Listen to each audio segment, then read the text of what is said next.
It is 12 midnight in New York. It is just gone 12 noon in Beijing. It is 6 a.m. in Babani in the Kingdom of Eswatini. Good morning and welcome to the Thursday edition of Kusile Breakfast Show. We are coming to you live from our Hospital Hill studios in Babani. It is Thursday, the 2nd of September 2021. I've been told it is the second day of spring.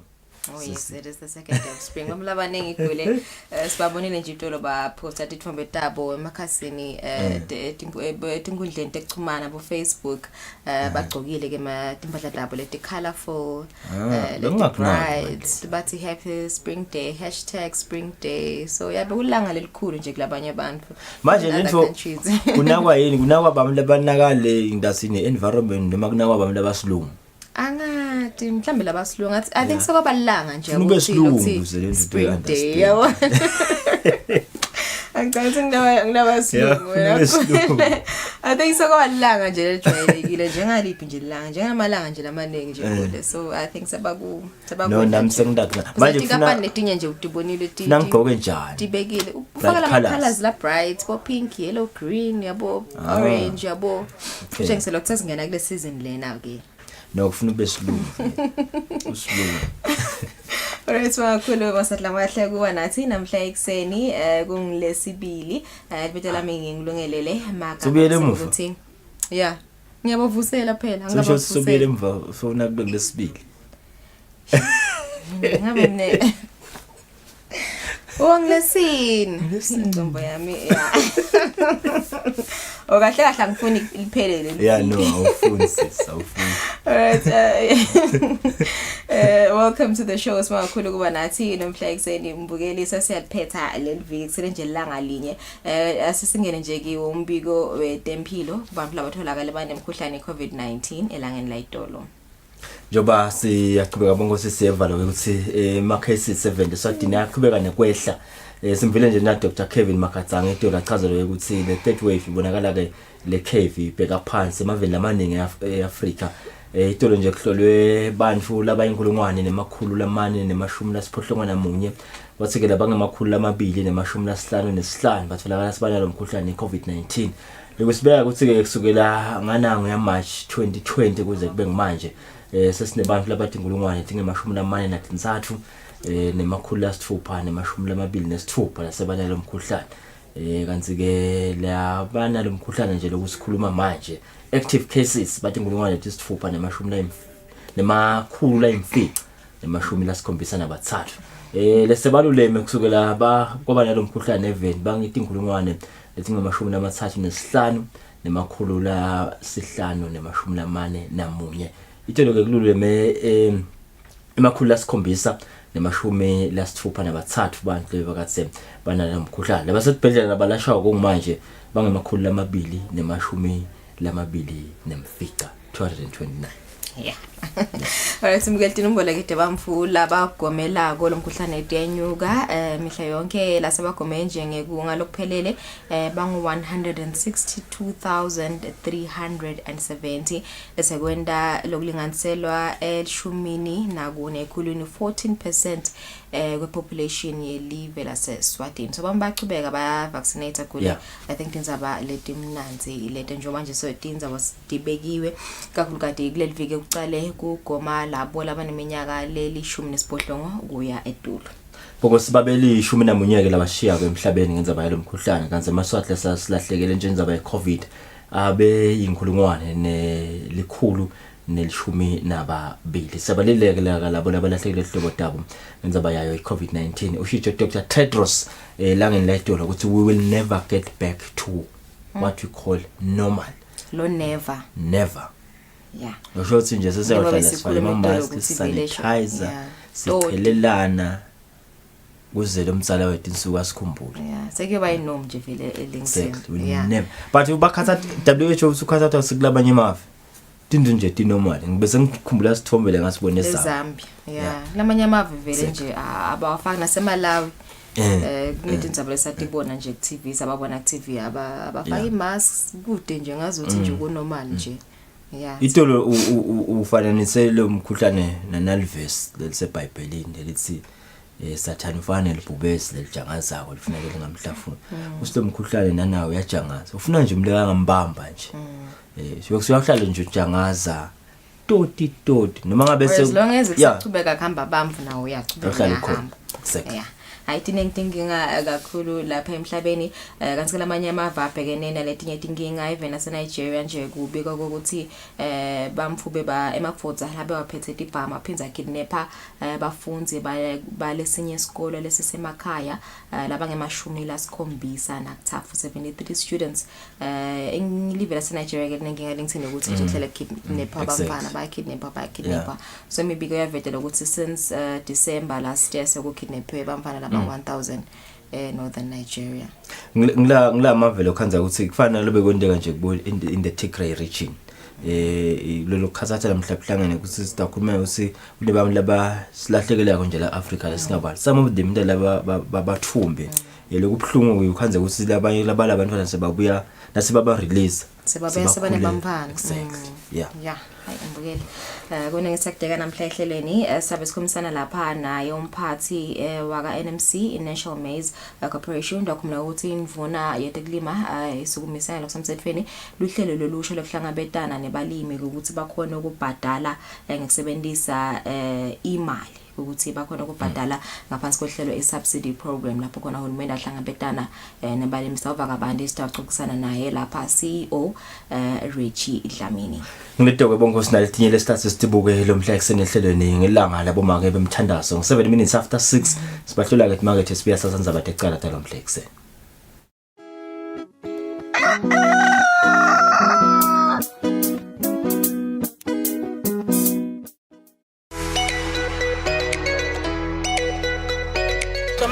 Vuka uvakashe yadilive lapho kabantu imbukeli. There's so much to learn and see in the kingdom of Eswatini.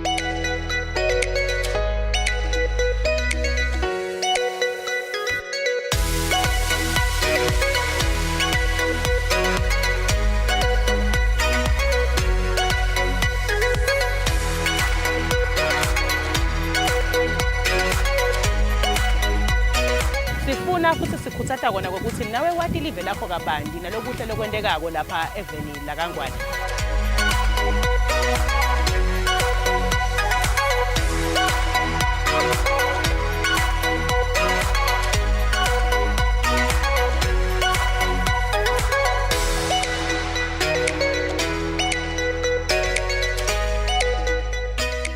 Namambalo uyabona mbukeli ukuthi indalo is a beautiful thing. Ubukhulu baNkulunkulu buyabonakala ngendalo.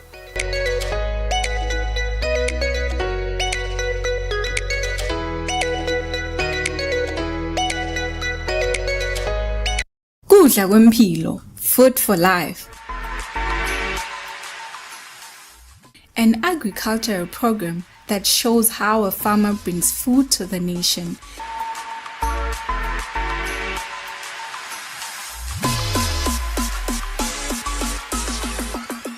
Kudla kwayo letawuphinza ukudle nasekufika isikhathi sebusika. Nalinile nje libele lana kuzone liyadwa imbela libele lahlanzeni. So lonke lina lemvula le moderate yethu sine lahlanzeni. Kudla kusemhlabathini. Konke lesikudingako sitakuthola emhlabathini.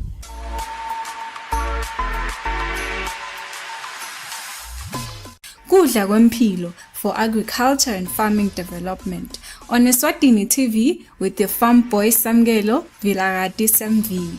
Kudla kwempilo, food for life.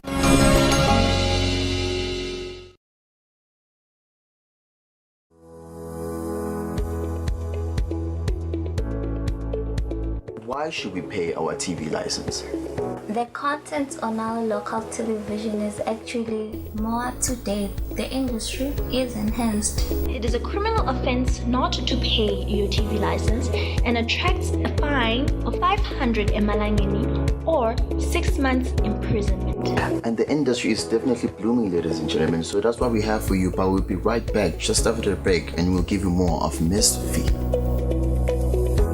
Pay my TV license. That's why I can enjoy the benefits of an enhanced industry and keep track with recent transformation. Mommy, who paid for a TV license and what are they paying for? The owners of TV set and a gadget with a tuner like DVD set have to pay. pay your TV license at Netbank with the details provided on screen. Or use your cell phone via the mobile money pay. You could also visit your nearest post office and pay there. Pay your TV license via Eswatini Mobile Imali. Any TV device retailer can purchase a license to trade. Pay your TV license and enhance the industry.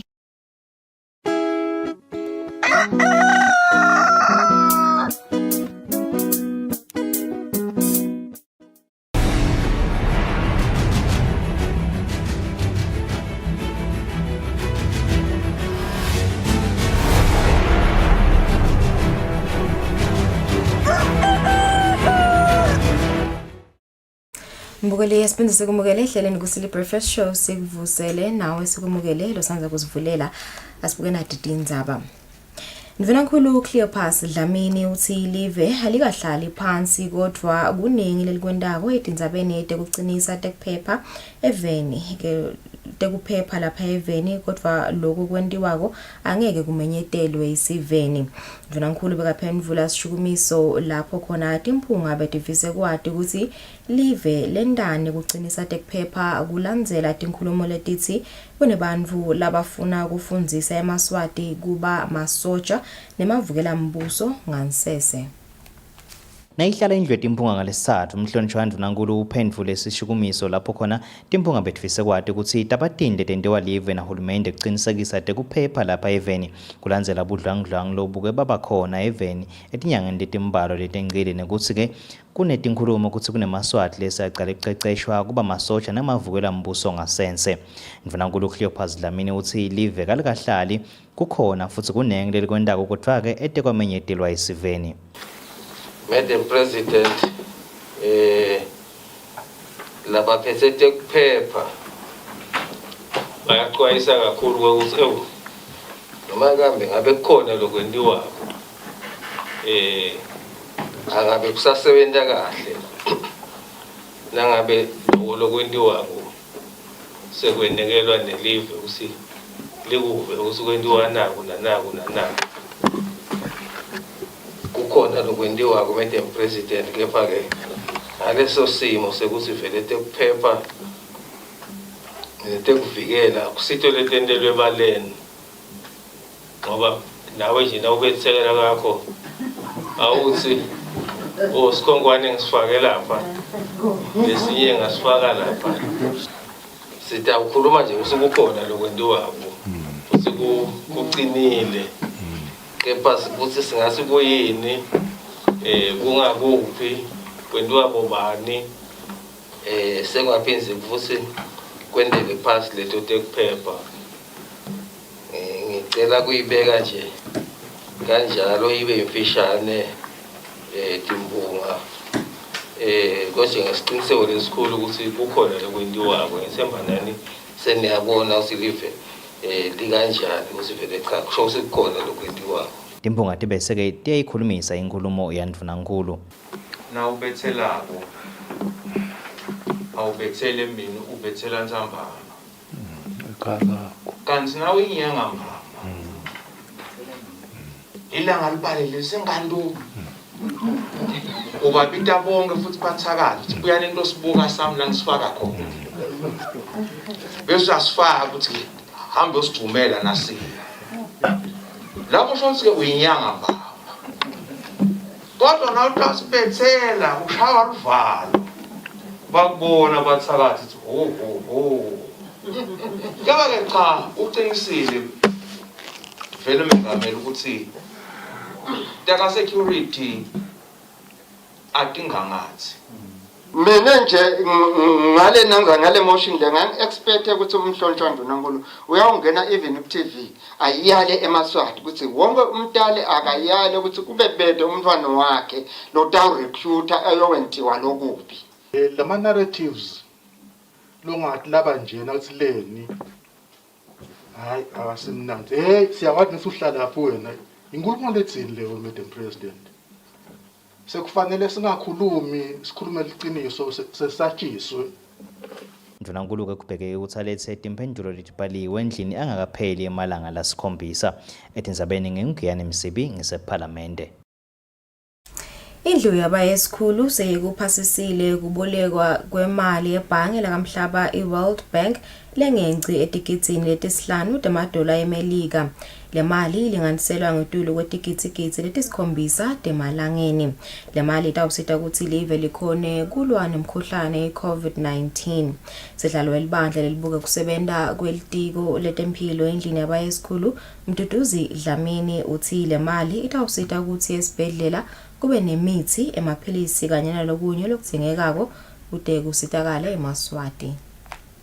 Litiko letemafa selivunyelwe ngemalunga endlu yabaye esikhulu kuthi liboleke imali lelinganiselwa ngetulu kwetigitsigitsi letisikhombisa temalangeni letawusita ukuthi live lilwe nemkhuhlane i-COVID-19.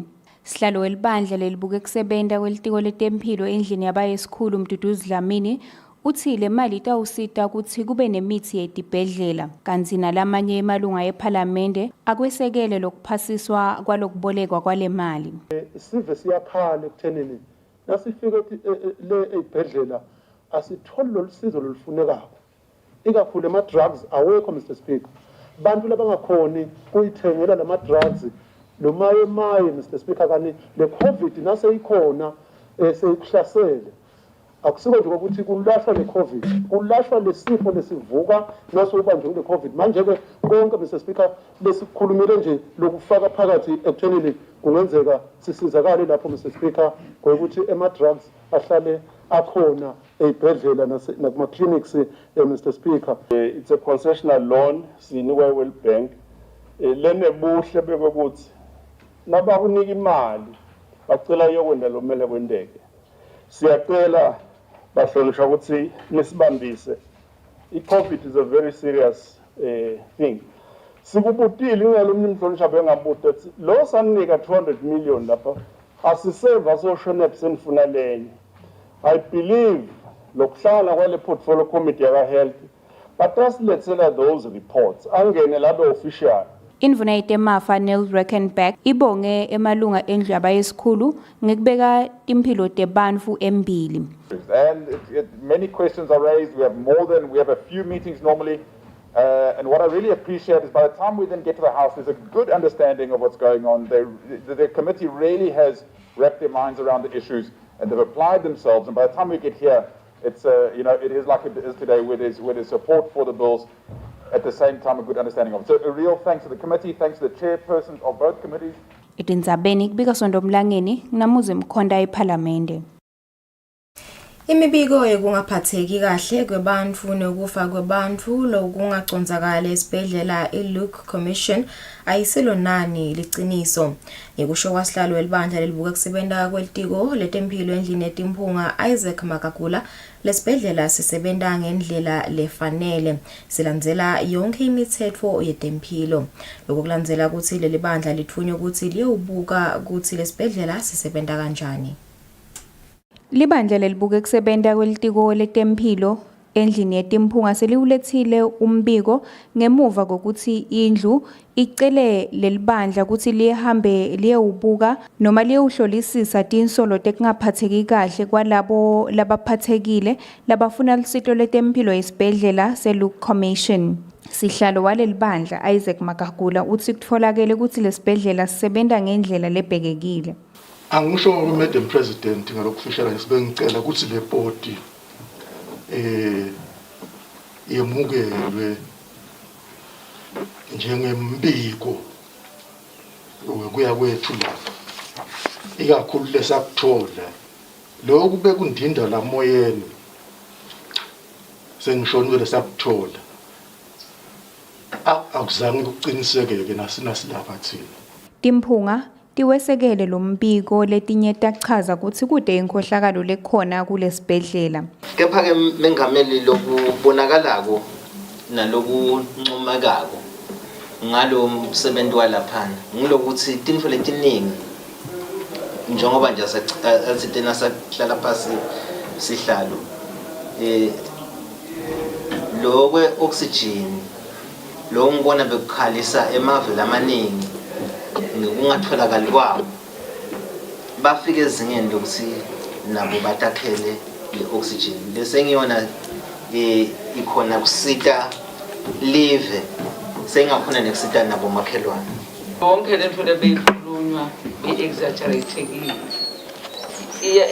lento lebeyinteka lapha Madam President iyangikhumbuta indzaba yaNandos leko-1990 something wawa Nandos ngekuthi zadumisa kwekuthi inyama yakhe lapha idliwa inyoka nje kusuku afika dikhothe lenyama dikhothe bekwenteka njalo ke nalapha kwabete lobuka kokuthi phela lo COVID noma ungaya kusiphi isibhedlela uma isikhathi sakho sekufanele ukuthi sihambe nga-COVID besihamba. Indvuna itempilo Lizinkosi ithi lesibhedlela simbambise kakhulu uhulumende. Litiko lisebenzisana kahle kakhulu nalo commission. La kungena kuwave esibili sidzinga ama-ventilator ama-ventilator bawasebenzisa bawachama kahulumende bedside monitors nako konke. Liphini landvunankulu libale tintfo letiningi ngisho oxygen wekucala besibabambisa vele kakhulu ngisho ukuthi ube central commission ku response yethu ya COVID kakhulu nase ku certain up nje tinzayo dokwelapha nanyalo lokuphuma kuyo lemakhaya lesibasenzela kona ungathi abakacashi lamasonto lasebentela uhulumende. Timphunga tisitvumise kakhulu esibhedlela njengoba bantfu labanemkhuhlane ye-COVID-19 basitakala kakhulu khona ngemva kokuthi kugcwele esibhedlela se-referral esiteki. Etindzabeni kubika Sontomlangeni naGiyani Msibi ePhalamende. Sikhwama sekusita emabhizinisi lalimala ngesikhathi kunemsindvo yeveni ngenyanga yenhlaba i-reconstruction fund kumele siphindze sesekele bosomabhizinisi ngempahla yekuchuba ibhizinisi singagcini ngekulekelela bosomabhizinisi ekuvuseni itakhiwo tebhizinisi kuphela. Lokucukethwe ngumbiko lowethule likomiti letamafa endlini yabayesikhulu mayelana nemthetho lotawulandzelwa nakusebenziswa lesikhwama. Sikhwama sekusita bosomabhizinisi labalinyalelwa impahla ngesikhathi kunemsimvo lapha eveni sethulwa ingwenyama silo inkosi Mswati wesithafu esibayeni. Litiko letemafa ligijime ngamatubane kwakha umthetho lotawelusa kusebenta kwalesikhwama kanti libese liyatfula lo mthetho ePhalamende ngalesithafu lapho ufike emukelwa khona likomiti lelibeke kusebenta kwelitiko letemafa endlini yabayesikhulu. Ngemva kokuthi likomiti liucole lo mthetho sihlalo walo umhlonishwa Mawik Khumalo ubese wetfula lo mbiko endlini. Khumalo uthe Maswati lalinyalelwa impahla kaphindze isekelwe nangemali ekucupha timvo taleyo bhizinisi lelimele njengoba linyendi labo bacashe takhiwo tebhizinisi kungagcini kwesekela labo labalinyelela takhiwo tebhizinisi kuphela. Lo 4C amshicile lemalunga ukuthi lokhuluma ngokuthi business grants for the purpose of compensation for loss of stock for the micro and small enterprises. Le fund bengakufaki lokho ngoba bona beyibuka nje infrastructure ku compensate infrastructure sibahlonishwa ke no eMaswati yalahlekelwe sitoko la kule Maswati nabala abancane bosomabhelahlekelwe sitoko la angeke sithalalise bagcina ke vele sekunale compromise kwangena kodwa nje kwalithatha lichile lekhuluma lokho emalunga ePhalamende abesa ukukhulumisa lo mbiko. Letiko belicele ukuthi lapho kuma-offenses akube ngu-5,000 utatfolakala mhlambeni ende ebucala ukuthi mhlambeni alethe ima-report langasiyo noma ama-document langasiyo kodwa Mr. Speaker-ke sibonga nje malunga ukuthi akhalile sicha le fine iseduru isho ukuthi Mr. Speaker yase seyiyehla seyita 1,000 lo mncane lo laphansi naye le percentage yokulinyalelwa is 100% maybe mhlambe ulolo lapha etulu ngebhizinisi ulinyalelwe yena 10% kodwa kubonakala ingathi sekukhulu. This is we're trying to help the economy, but at the same time if we see the people that are supposed to be monitoring it or the people that are supposed to be beneficiaries flouting the rules, what is going to, where the rules, and once the audit is complete, will there be a process afterwards for people that have flouted these rules? Esithobolweni tindzala salimala kakhulu sithobela kulomgudugudu lo. Kusebenza kwalesikhwama kutawubuka libhange le-Eswatini Bank kanti lokunye lokunconyiwe ukuthi labo labatawufuna ukukhwabanisa imali kulesikhwama abathole iswati lelimatima. Kanesikhwama sitawuthulwa esiveni ngonyama silo inkosi Mswati wesithafu mhla tisithupha kule nyanga lesetulu. Etindzabeni Eswatini TV kubika Samkeliswe Khoza nginamuzi Mkhonda eParliament. Indvuna yemabhizinisi nekuthengiselana manxeba khumalo sethule ngalokusemthethweni luhlelo lwemaswe ukubuka ukuthi bosomabhizinisi labasemkhathini nalabancane bangasekeleka kanjani ngetimali i-financing model for micro, small and medium-sized enterprises. Lolu hlelo lwethulwe ehhotela eHilton Garden Inn eMbabane ngokubanjiswa inhlangano yakamhlaba United Nations Economic Commission for Africa, UNECA. Lokusukunyiswa ngalokusemthethweni kwalolu hlelo kulandzela umhlangano wenyanga yemphala ngeminyaka wa-2019 wabohulumende nabochwephesha besifundza saka-SADC lobo uchuchwa litiko letemabhizinisi nekuthengiselana lowatiwa ngale Intergovernmental Committee of Senior Officials and Experts of Southern Africa. Yetfula ngalokusemthethweni lolu hlelo ngetindlela tebuchwephesha indvuna yetemabhizinisi nekuthengiselana manxeba khumalo ivetile ukuthi bosomabhizinisi badzinga kunakisiswa tinhlangothi tonke njengoba bamgcoka emnothweni welive. It is a globally known and accepted fact that MSMEs are the engine of economic growth and an effective driver of the economy as far as employment opportunities are concerned. As much as this business sector is well known for its potential to evolve the economy, in Eswatini, just like many other developing countries, we are faced with the challenge of having an ineffective finance model to solve these problems. Many they are concerned with the ministry that the funds in this country aren't favorable for SMEs. Hence, it is in this regard that we felt as a ministry that we really need to study and diagnose the problem and start offering solutions.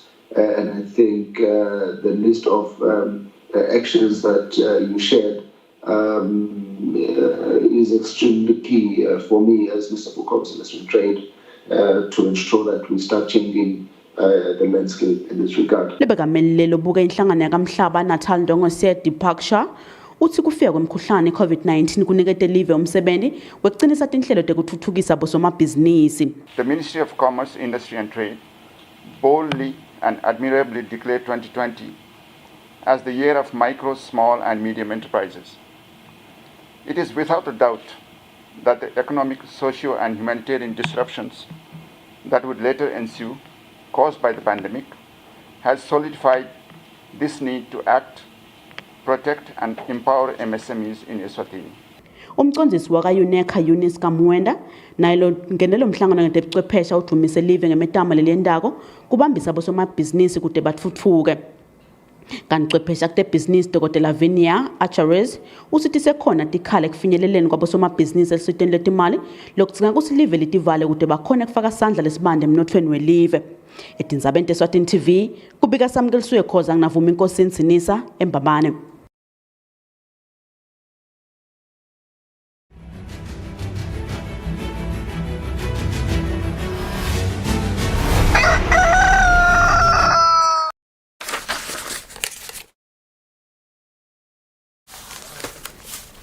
Asinimukele etindzabeni temidlalo.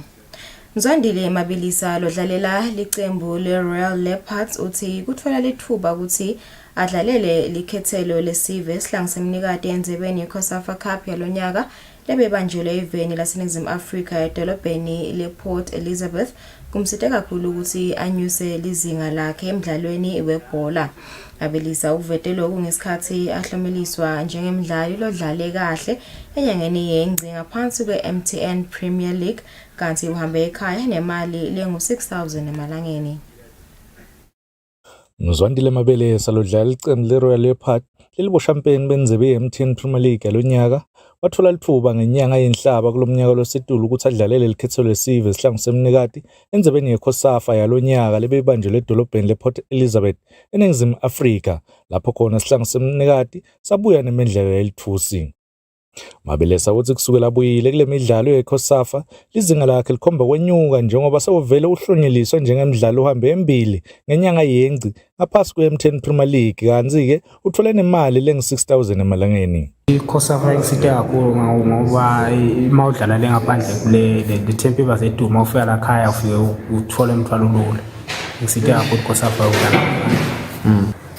Ngijabule kakhulu and ngicela ngokubonga sponsor MTN sengibonga nema-teammates ami because bengikhona ukubanga ukuthola achievement ngedwa.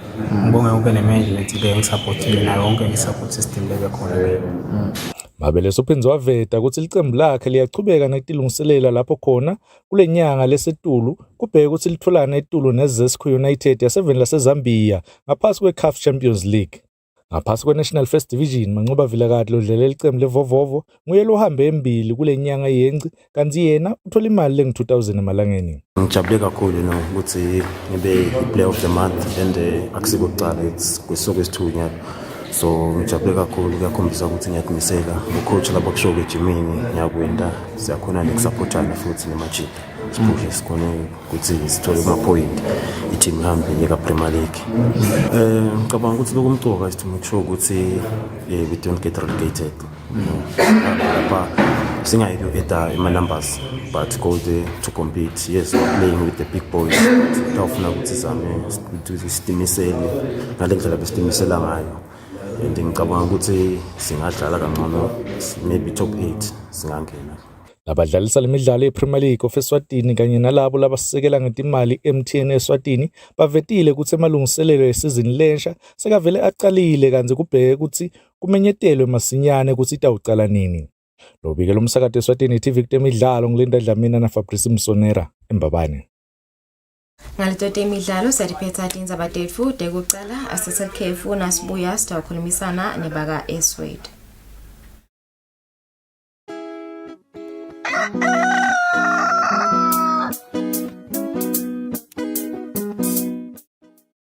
Kudla kwempilo, food for life.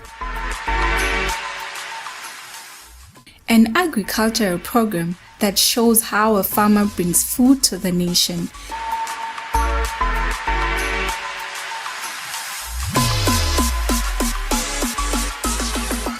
Gcine kudla kwayo leta uphindze kudle nasekufika isikhathi sebusika. Nalinile nje libele lana kuzone liyadwa imbela libele lahlanzeni. So lonke lemvula le moderate yethu sine lahlanzeni.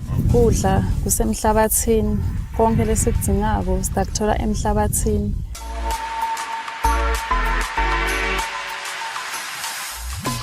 Kudla kwempilo for agriculture and farming development on Eswatini TV with the farm boy Samgelo Vilakazi Samvi. Kudla kwempilo, food for life.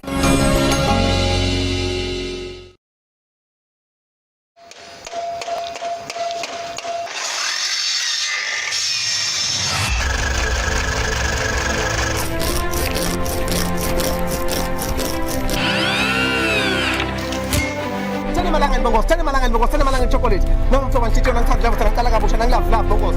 Usafa kuna 20 rand. Ngo temne tumane ati.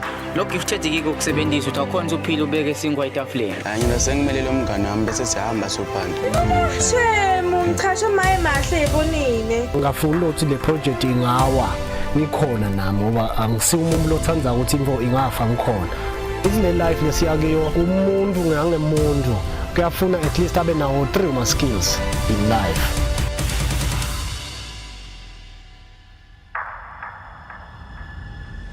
Mina ngibonga kakhulu ngoba so ngatsala kusebenza lo msebenzi abadinga ngisupport labantu.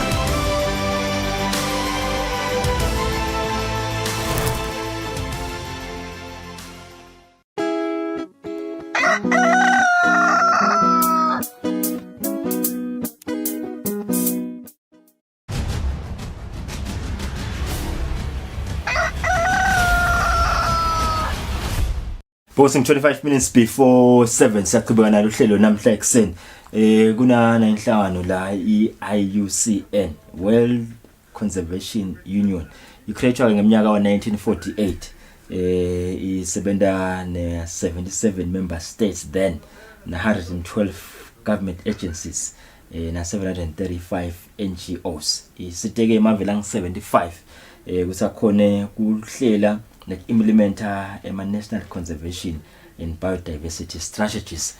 Kutheke ngeminyaka wa 2002 nangaphosisi livele Eswatini lashaya umthetho la Environment Act naso ya 2002 nangaphosisi utama kuqinisenza ba temvelo bonkosi kanti ke kunembiko lebengufunza kwa FAO lo veta sithombe nje lesithi lehlile lizinga lendlela abantu labalambe ngayo emhlabeni kepha lokukhulu kwenteka ngule ukuthi ezumhlaba uthuthuka in the next 30 years kutawudzinga kusilawo mavela khiqita kudla khiqite kakhulu ukuze kusakhone kondla abantu abaningi emhlabeni kuthiwa nje kwanyalo the world's population yondliwa kudla lokhiqitwa ku 500 million kwema farms ngiyathi buta usingabe live ke anganani ona kepha nje la ngiyakhona bongosi ngiyala kuthenini kunembuto lokhona ke lapho ukuthi umhlaba utawukhona yini ukuthi ukhiqite lokudla lodzingekako aphinze futhi akhone kuyinaka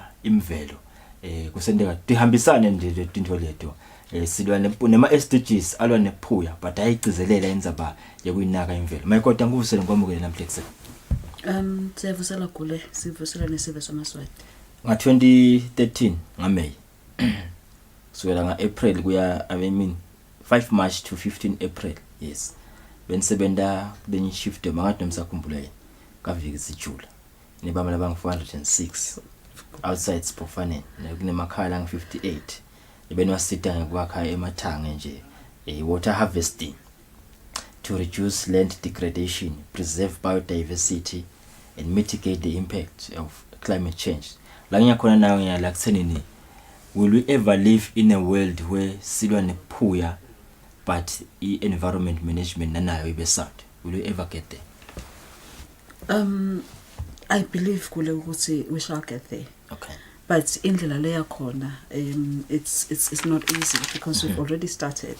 But le ndlela leya khona ayisemalula because sifuna kudla nyalo. Kanti nalemvelo ngiyelo leta sikecitela lokudla. Nasifuna kudla nyalo ngetindlela letsheshisako. Esikhathini lesiningi sithatha ama shortcuts and those shortcuts are the shortcuts that degrade the environment. Lokusho ukuthi kufuneka lokuthi sicekelele lokuthi sisathuthuka asinake lokuthi asadi lokuthi lemvelo ngiyo leta sichubeka esinike lokudla. If we take the shortcuts sitakuthola lokudla nyalo but in the long term itawuduba imvelo engasakhona ukusiniketa ngoba sisinyuke bede kakhulu. Yeah. Ngiyakhumbula mana ngiseclassini le but ngilungelele lo ngathi good ngala ka geography. Bekusho noma beka geography nokuthiwa do not plow down the slope. Agriculture. Okay. Kule report lengiyifundzako la ngifuna ukuxophula kuwe nje la leya ka IUCN. But not everyone agrees that sustainable poverty alleviation depends on environmental management. But lokusho ko wena uthenini nangabe lemvelo singayinaki we might as well lose the focus yethu ukuthi we want to alleviate poverty. I am on the other school of thought. Okay. Let's see vele sifanele ukuthi sinakekele imvelo kuze into sikicitela. We have a lot of examples lapho khona imvelo sinyuke bede khona yagcina ingasakhona ukuthi isikicitele. Ngidawucala nje ngeexample ikugedvuka komhlaba ukuthi there's a lot of land degradation, lose a lot of good soils, you know, ahambe uyoshona elwandle Mozambique. Sisale sinetiholo loyo mhlaba lo ngabe uyasikicitela kwendiwe yini lokho akusi natural kwendiwe ngema activities futhi nesibandla indvo lesingakhona ukuthi siyiyekela kuyenda nangabe siyabhadi lobumcoka balomhlaba losikicitelako. Yeah. So vele it is imperative that we ensure ukuthi hayi ukuthi sisebenzise lemvelo hayi ukuthi sisebenzise lemhlaba lamahlathi nako konke nalamandi siyakusebenzisa but sikusebenzisa in such a way that kutawulasta kutawuchubeka ukuthi kusinikete lempilo lokudla lesikudzingayo. Ngicabanga ukuthi lapha enceka nje mayikoda ngicabanga singilenye example lesingayisebenzisa kudwa kumhlaba nyalo senifuna ukuthi lo mhlaba lo begodwile senubise kahle nifuna ukukhicita phinze kulo mhlaba lo. Yes, it's a very good example because lokugedvuka kwasenceka bekubangwe imizila yetinkomo natela tiya lapha eMhlathuzane. Tisuke emakhaya etibayeni tiya eMhlathuzane kwagcina ke kudalekele totesele tazitaba tinkulu. Elenye example kaNdenda nakhona ngicanga ukuthi sidake siye nawe khona lapho khona lokugedvuka ke khona kubangwe ngumgwaco lo wehlako lokuchamba letulu bese lamaphonje angakhe kahle kwakheke leto tinfomo nakhona lapho sesizamile ukuthi sikubuyise lo mhlaba in such a way that utawukhona kulemeka tonke nje tilimo longatilima letivuma kokulenza ngoba nakhona umhlaba lomuhle. So you can see that we do have the natural resources. Inkinga ngokuthi asinakekele kahle, not I think because singafuni lokunakekela, but in most instances aside. So we need the awareness. We need to know the importance ya lemvelo supplying ngekudla in the long term. Nembala bongo sithi kanje lenza banglo ukuthi liqiniso lokuthi i-World Bank ithi bamlabang 75% labaphuyile lamhlabeni baphila ngenzaweni letisemakhaya and ngibuke labo labasebenzisa many ecosystems as essential productive assets whether on a day-to-day basis or seasonal basis. Ngiyalanya ke nyalo mayikoda ekuthenini ngiyayinawa yona le ntuthuko ngulokhu akucala bantu fune bathuthuke bantu fune baphile impilo lengcono niyachamuka neningi iswede ngama projects lenwendawo ngikubambisana nentihlobo deni nibambisana nato bo EGF nabo banibani ngulokhu akucala la kini ekuthenini people must lead my livelihoods abo akabe ngcono and also kunenzaba yemvelo ngala ngiyakhumbula sikhuluma nawe inzaba yetinyosi la wakhuluma ukuthi uyathi kusletinyosi sedidlala inzima lenkulu besikuphe ngikuphe kaje lapha kaNdinda lapha esikhona kaNdinda right engishiya sibona bebafuyi betinyosi man bafuyi betinyosi labanengi bakumagele nakuhlala abantu ngikulo lokuqala la kini nokuthi bantu kufuna impilo yabo ithuthuke noma nale environment nayo nephinze kuhambisana kufuna ukuthi sifunze ukuthi akuhambisane. Okay. Nyalo vele sekufuna kusishiya sesihambise intuthuko embili imvelo yanyukubeteka. That is why now you have issues like climate change. So ngiko nyalo sesikhuluma tindzaba ukuthi adaptation to climate change ukuthi sesivela lesimo sikhona sesisikhanzile asale sifunza ke nyalo kuphila naso. Okay. Lesimo lesesikhona sekuqhwa kwelitulu sendanjani nyalo because the sesinyukubetile kwafika kulelo zinga. But on the other hand we're still saying let us mitigate against the impacts of climate change. Lokho ngiloko ukuthi lokho lesinako nyalo because sesiyade asele sikunakekela in such a way ukuthi lesimo lesidala ngilokunibeda kwemvelo singasachubekele embili. This kufaka ekhasi nje lokuthi lamahlathi singasawajubi ngoba sesiyadinya lokho ukuthi kujuba emahlathi kusho ukuthini etimpilweni tethu in the long term. So aswajuba emahlathi beswajubela ukuthi kumbe siyothengisa leto tinkhotho tekwakha siyothengisa sithengisa tinkhuni. The question then becomes, what about our livelihoods? Besijuba lamahlathi because we want to improve our livelihoods as rural communities. So nithinyalo asiyekele sendeni. So our approach is that letimpilo atichubeke bakhone ukuthi timpilo tibe ngcono, but at the same time imvelo ivikeleke. That is why we say we now introduce them to alternative livelihoods. Okay. Which basically means ukuthi ema livelihoods lapha khona nabatawuphila ngalama resources emvelo bangawanyukubeti abakhicitele kuze kuthi bangachubeki ngokunyukubeta. So it's development that is going hand in hand with environmental conservation.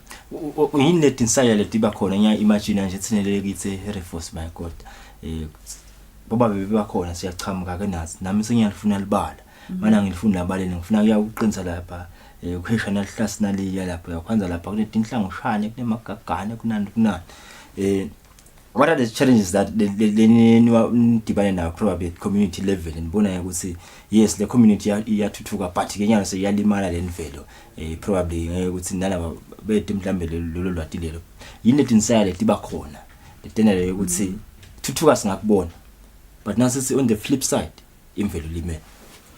Okay, le kuboba betikhulu lendlela lesingena ngayo khona kuyobasita ukuthi impilo dabo tibe ngcono singena vele ngalendlungulo. Okay, lokho ukuthi sine singakhuluma lesikhulumako nebantfu nangabe ligama lingakachamuki endlungulo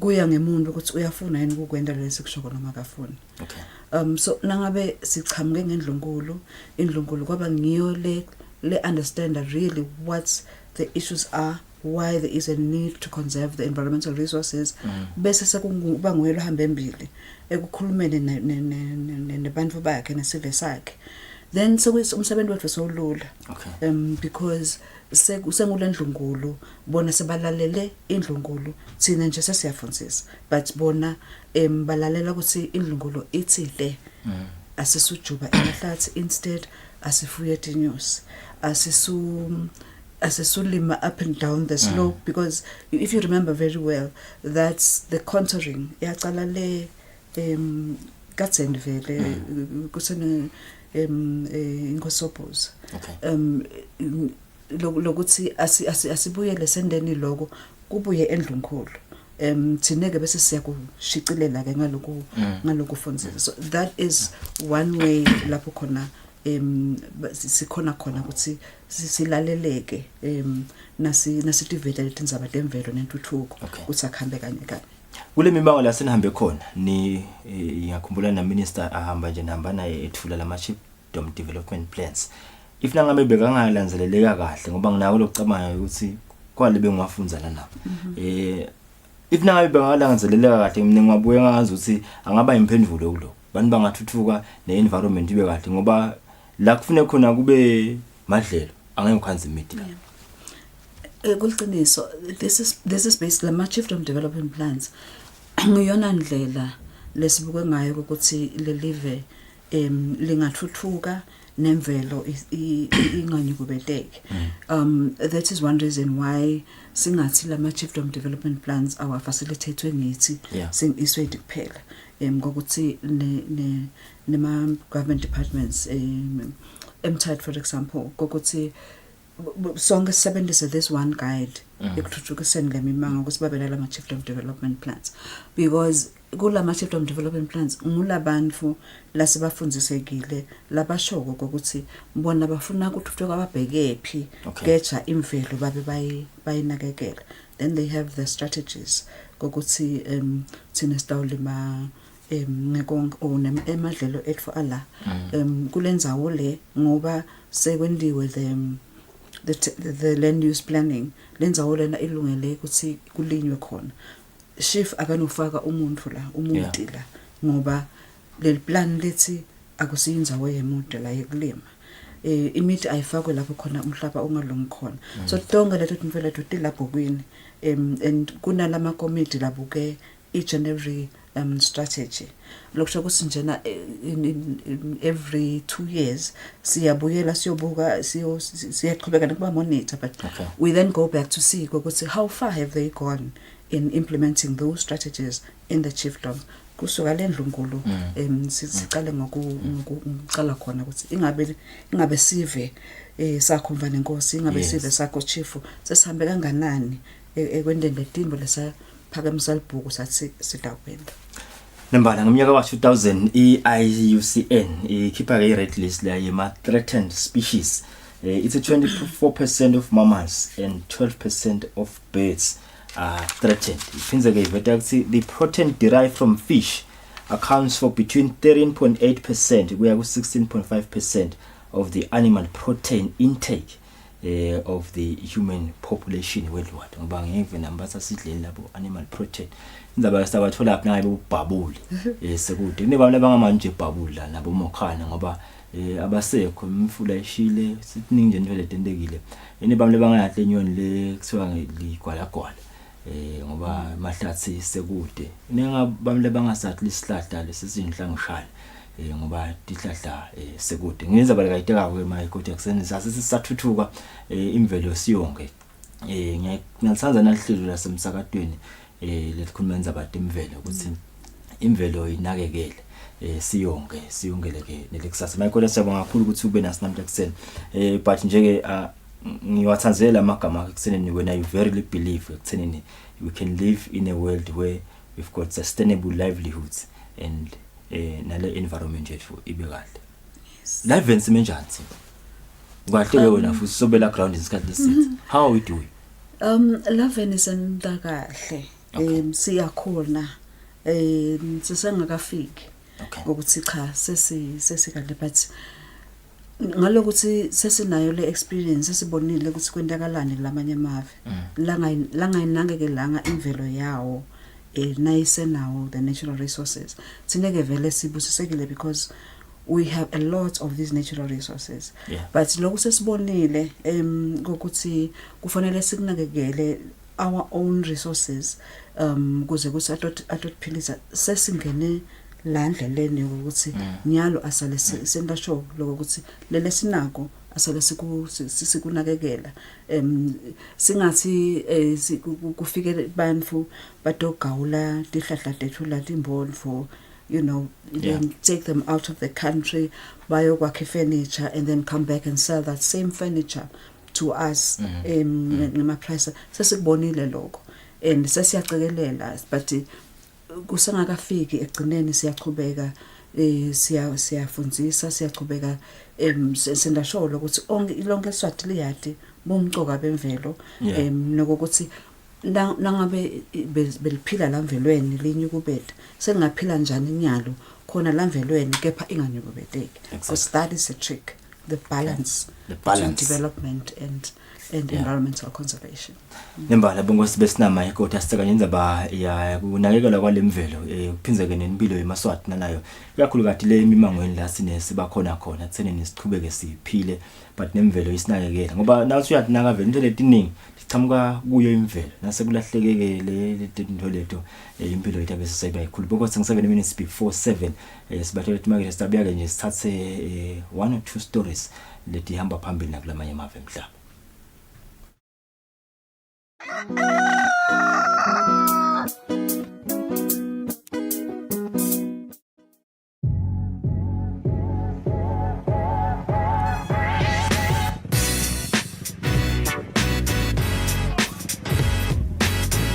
Sanibonani maswati lamahle libito lami ngumthanazo Mkhonazi and you are tuned into a brand new show on Eswatini TV called Street Quiz. Street Quiz is a show that is aimed at finding out just how well you know your beautiful country and just how well you travel. Now, the beautiful part about it, and that is my favorite part as well, is you get to win a special prize. Now that could just be money or a little something extra. As for me and my team, Nidanibona every week from here just as long as you tune in and now I'm gonna start doing balege.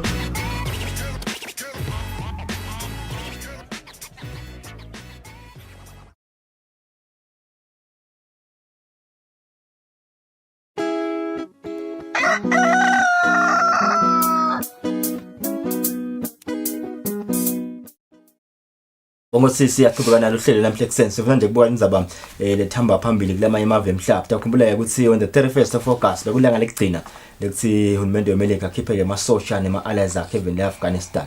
Isele ke i-Taliban manje kuze mathutane nje itabe imemetela uhulumende lomusha kulela live.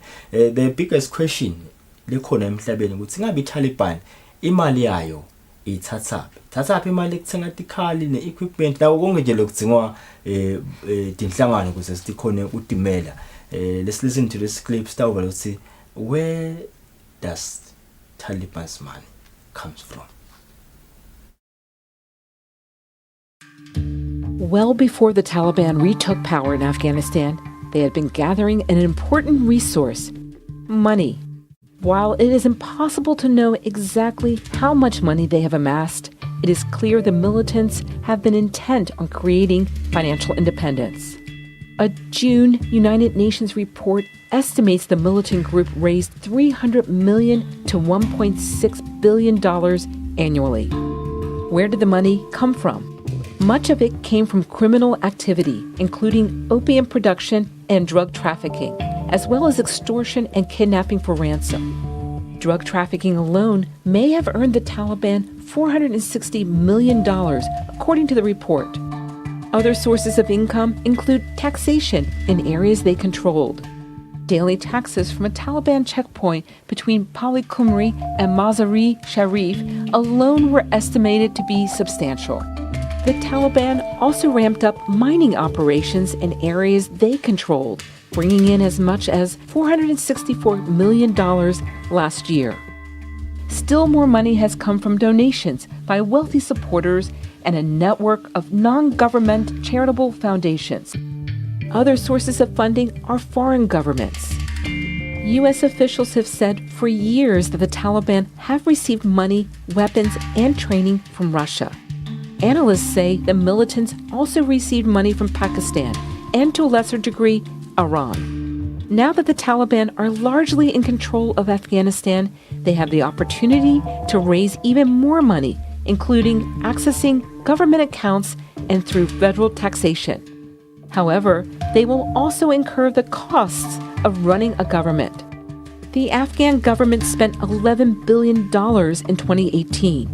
80% of that came from foreign aid.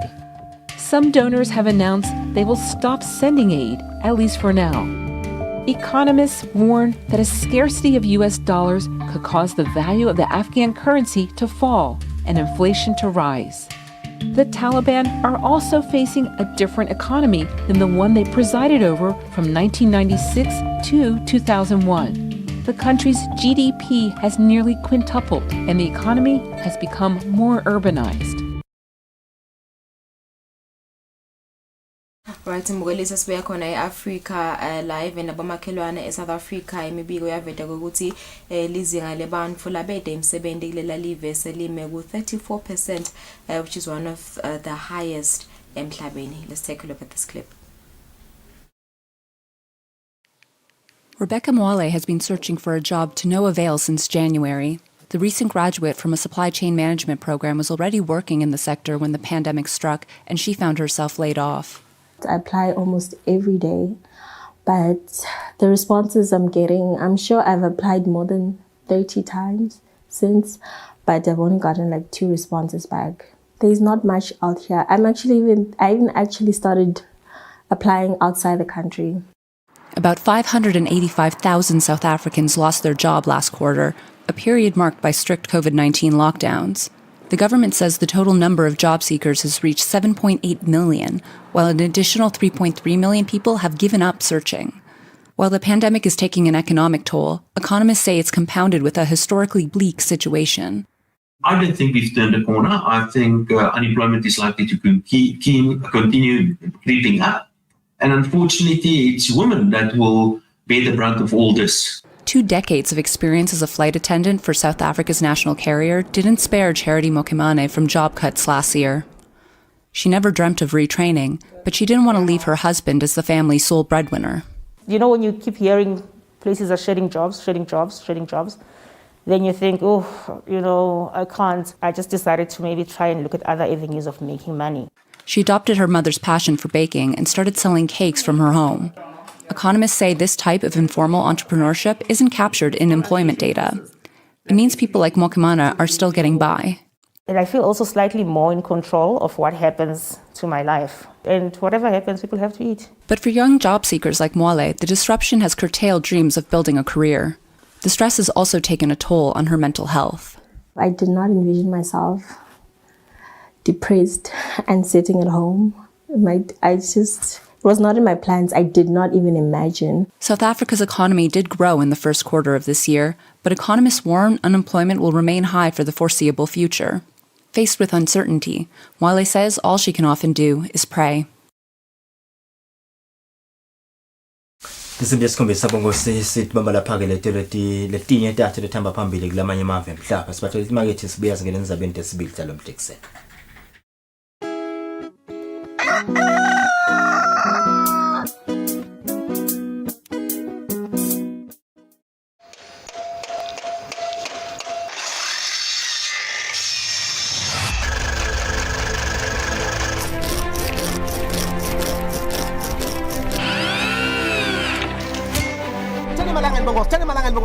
chocolate noma mfo manje yona ngithatha lapha ngicala kabusha nangilava bokoza usafaka una 20 rand terminate manje athi lo gifted yiko kusebenzisa uthi akhona uphila ubeke singwa etafuleni mina sengimelele umngane wami bese sihamba sophanda shemo ngichasha maye mahle ebonile ngafuna ukuthi le project ingawa ngikhona nami ngoba angisiwumuntu lothanza ukuthi imvo ingafa ngikhona isine life lesiyakiyo umuntu ngangemuntu kuyafuna at least abe nawo 3 ma skills in life.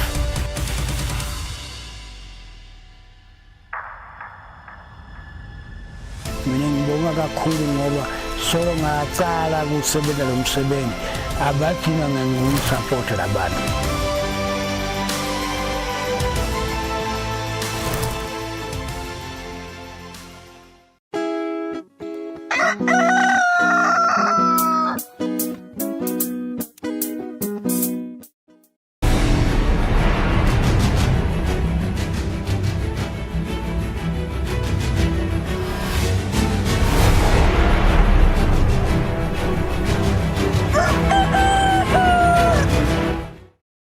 Bukela nguvusele ngibamukele ndzabeni desibili ejalo mhla ekseni libito lami ngilingithini kule. Umhloni Nshandu Nankulu Cleopas Dlamini uthi-ke kuningi kakhulu ivele kwendako ukuqinisa tekuphepha nokwenza isiqiniseko ukuthi eMaswati aphephile eveni. Kepha-ke lokho angeke kuze kumenyetelwe esiveni. Nankulu bekathe-ke aphendula sishukumiso setimbunga lesithandze kwathi ukuthi ngabe uhulumende wendane kunasiqiniseko ukuthi eMaswati ayaphepha ikakhulukati nakuvela imibiko yokuthi kukhona abantu lese baqeqeshwa ukuthi babe ngemasotsha asehlathini. Umhloni Nshandu Nankulu uphendvule lesishukumiso lapho khona timbunga betfise kwati ukuthi tabatinde tendewa live nahulumende kucinisekisa tekuphepha lapha eveni kulandzela budlangudlangu lobuke baba khona eveni etinyangeni letimbalwa letengcile nekutsi-ke kunetinkhulumo ukuthi kuneMaswati lesiyacala ekuqeqeshwa kuba masotsha nemavukela mbuso ngasense. Ndvunankulu Cleopas Dlamini uthi live kalikahlali kukhona futhi kunenge lelikwendako kodwa-ke etekwamenyetelwa esiveni. Madam President, laba phethe tekuphepha bayaxwayisa kakhulu ukuthi noma kambe ngabe kukhona lokwendiwako angabe kusasebenza kahle nangabe lokwendiwako sekwenekelwa nelive ukuthi likuve ukuthi kwendiwa naku nanaku nanaku kukhona lokwendiwako Madam President. Kepha-ke ngaleso simo sekuthi vele tekuphepha tekuvikela kusito letendelwe ebaleni ngoba nawe nje nawubethekela kakho awuthi sikhonkwane ngisifake lapha lesinye ngasifaka lapha sithi awukhuluma nje usekukhona lokwendiwako futhi kuqinile kepha ukuthi singasi kuyini kungakuphi kwendiwa bobani sengaphindze futhi kwendele phasi leto tekuphepha ngicela kuyibeka nje kanjalo ibe imfishane timbunga kodwa ngesiqiniseko lesikhulu ukuthi kukhona lokwendiwako ngithemba nani seniyabona ukuthi live likanjani ukuthi vele cha kusho ukuthi kukhona lokwendiwako. Timbunga tibese-ke tiyayikhulumisa inkulumo yandvunankulu. Na ubethelako awubethele mina ubethela Ntsambama kanti nawe inyanga mbama ilanga libalele sengantu ubabita bonke futhi bathakala ukuthi buyani into sibuka sami la ngisifaka khona bese asifaka ukuthi hambe usivumela nasina lapho shonke uyinyanga baba kodwa nawe utasibethela ushaya luvalo bakubona bathakathi ho ke cha uqinisile vele mengameli ukuthi taka security atingangathi mina nje ngale motion expect ukuthi umhlonshwana uNkulunkulu uyawungena even ku TV ayiyale emaswati ukuthi wonke umntale akayale ukuthi kube bede umntwana wakhe lo taw recruiter ayowentiwa lokubi lama narratives longathi laba nje nathi leni hayi awasimnandi siyawathi nisuhlala lapho wena inkulumo lethini leyo Madam President sekufanele singakhulumi sikhulume liqiniso sesatshiswe Ndvunankhulu kubhekeke ukuthi alethe imphendulo letibhaliwe endlini angakapheli emalanga lasikhombisa etindzabeni ngengiyani Msibi ngisephalamende. Indaba isikhulu sekuphasisile kubolekwa kwemali ebhangela kaMhlaba lengendlule etikitsini etisihlanu temadola aseMelika kuteke live lichubeke nekulwa nemkhuhlane iCovid-19. Litiko letemafa selivunyelwe ngemalunga endlu yabayesikhulu kuthi liboleke imali lelinganiselwa ngetulu kwetigitsigitsi letisikhombisa temalangeni letawusita ukuthi live lilwe nemkhuhlane iCovid-19. Sihlalo welibandla lelibuke kusebenta kwelitiko letempilo endlini yabayesikhulu Mduduzi Dlamini uthi le mali itawusita ukuthi kube nemithi yetibhedlela kanti nalamanye emalunga eParliament akwesekele lokuphasiswa kwalokubolekwa kwale mali. Sive siyakhala ekuthenini nasifike le ebhedlela asitholi lolusizo lolufunekako ikakhulu ema drugs awekho Mr Speaker bantu labangakhoni kuyithengela lama drugs lo maye Mr Speaker kani le COVID naseyikhona seyikuhlasele akusiko nje ukuthi kulashwa le COVID kulashwa lesifo lesivuka nasobanjwe le COVID manje ke konke Mr Speaker lesikhulumile nje lokufaka phakathi ekuthenini kungenzeka sisizakale lapho Mr Speaker ngokuthi ema drugs ahlale akhona ebhedlela nakuma clinics Mr Speaker. It's a concessional loan sinikwe World Bank lene buhle bekuthi nabakunika imali bacela yokwenda lo mele kwendeke siyacela bahlonishwa ukuthi nisibambise iCovid is a very serious thing sikubutile ngelomnye umhlonishwa bengabuta lo sanika 200 million lapha asiseva social senifuna lenye I believe lokuhlala kwale portfolio committee yaka health batasilethela those reports angene labo official. Indvuna yetemafa Neil Reckenback ibonge emalunga endlu yabayesikhulu ngekubeka impilo tebantfu embili. And many questions are raised. We have a few meetings normally.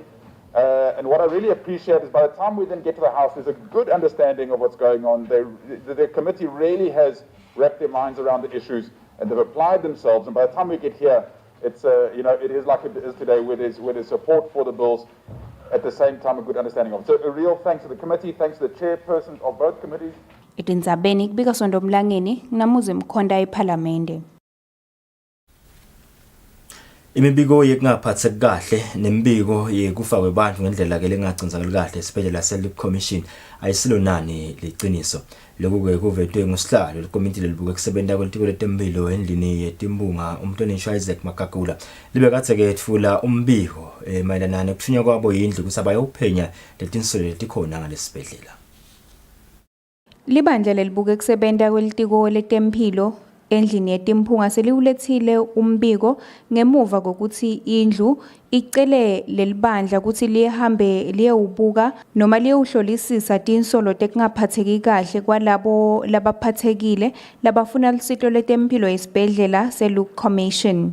Sihlalo walelibandla Isaac Makakula uthi kutfolakele ukuthi lesibhedlela sisebenta ngendlela lebhekekile. Angisho Madam President ngalokufishela ngisibengicela ukuthi le board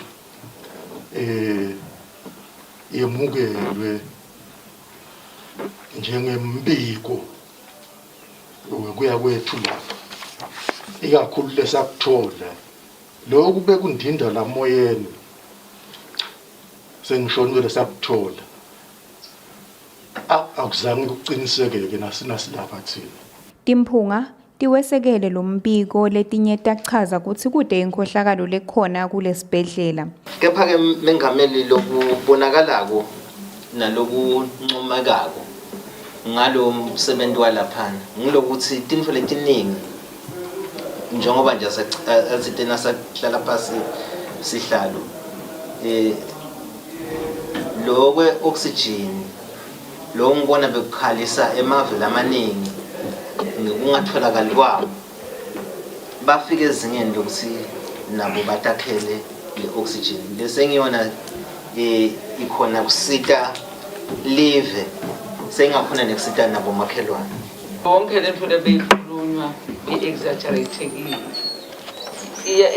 lento lebeyinteka lapha Madam President iyangikhumbuza indzaba yaNandos leko 1990 something wawa Nandos ngekuthi zadumisa kwekuthi inyama yakhe lapha idliwa inyoka nje kusuka into Africa dikhothe lenyama dikhothe bekwenteka njalo ke nalapha kwabete lobuka kokuthi phela lo COVID noma ungaya kusiphi isibhedlela uma isikhathi sakho sekufanele ukuthi sihambe nga COVID besihamba. Indvuna itempilo Lizinkosi ithi lesibhedlela simbambise kakhulu uhulumende. Litiko lisebenzisana kahle kakhulu na lo commission. Na kungena kwevhu yesibili sidzinga ama-ventilator ama-ventilator bawasebenzisa bawachama kakhulu bedside monitors nako konke. Liphini landvunankulu libale tintfo letinengi ngisho oxygen wekucala besibabambisa vele kakhulu kusho ukuthi ube central lo commission ku response yethu ya COVID kakhulu. Nase ku certain up nje tinzayo dokwelapha nanyalo lokuphuma kuyo lemakhaya lesibasanzela kona ungathi abakacashi lamasonto lasebentela uhulumende. Timphunga tisidvumse kakhulu esibhedlela njengoba ebantfu labanemkhuhlane i-COVID-19 basitakala kakhulu khona ngemva kokuthi kugcwele esibhedlela se-referral esiteki. Itindzabeni kubika Sontomlangeni nakiyani Msibi ePhalamende. Sikhoma-ke lesitawu setha emabhizinisi lalimala nakusuka komsindo eveni kubheke ukuthi siphindze sibambise bomabhizinisi ngempahla lebatawu sebenza ngayo. Lokhu kuvakele ngasihlalo wekomiti letemafa endlini yabayisikhulu umhlonishwa Mayo Khumalo nakathula-ke umbiko mayelana nema-regulations alesikhwama. Sikhwama sekusitabo somabhizinisi labalinyelelwa impahla ngesikhathi kunemsimvo lapha eveni sethulwa ingwenyama silo inkosi Mswati wesithafu esibayeni. Litiko letemafa ligijime ngamatubane kwakha umthefo lotawelusa kusebenta kwalesikhwama kanti libese liyatfula lo mthefo ePhalamende ngalesithafu lapho ufike emukelwa khona likomiti lelibuke kusebenta kwelitiko letemafa endlini yabayisikhulu. Ngemva kokuthi likomiti liucole lo mthefo sihlalo walo umhlonishwa Mayo Khumalo ubese wetfula lo mbiko endlini. Khumalo uthe Maswati lalinyalelwa impahla kaphindze isekelwe nangemali ekucupha timvo taleyo bhizinisi lelimele njengoba linyendi labo bacashe takhiwo tebhizinisi kungagcini kwesekela labo labalinyelele takhiwo tebhizinisi kuphela. Lo 4C amshicile lemalunga ukuthi lokhuluma ngayo ukuthi business grants for the purpose of compensation for loss of stock for the micro and small enterprises. Le fund bengakufaki lokho ngoba bona beyibuka nje infrastructure ku compensate infrastructure sibahlonishwa ke no eMaswati yalahlekelwe stoko la kuna Maswati nabala abancane bosomabhelahlekelwe stoko la angeke sithalalise kwagcina ke vele sekunale compromise kwangena kodwa nje kwalithatha lichide lekhuluma lokho emalunga ePhalamende abese awukhulumisa lo mbiko.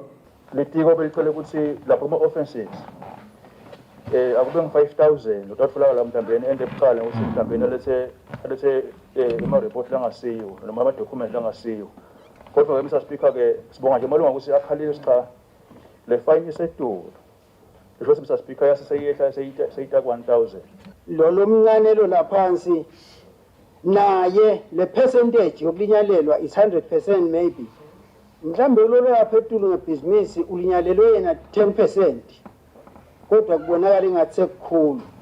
This is we're trying to help the economy, but at the same time if we see the people that are supposed to be monitoring it or the people that are supposed to be beneficiaries flouting the rules, what is going to, where the rules, and once the audit is complete, will there be a process afterwards for people that have flouted these rules?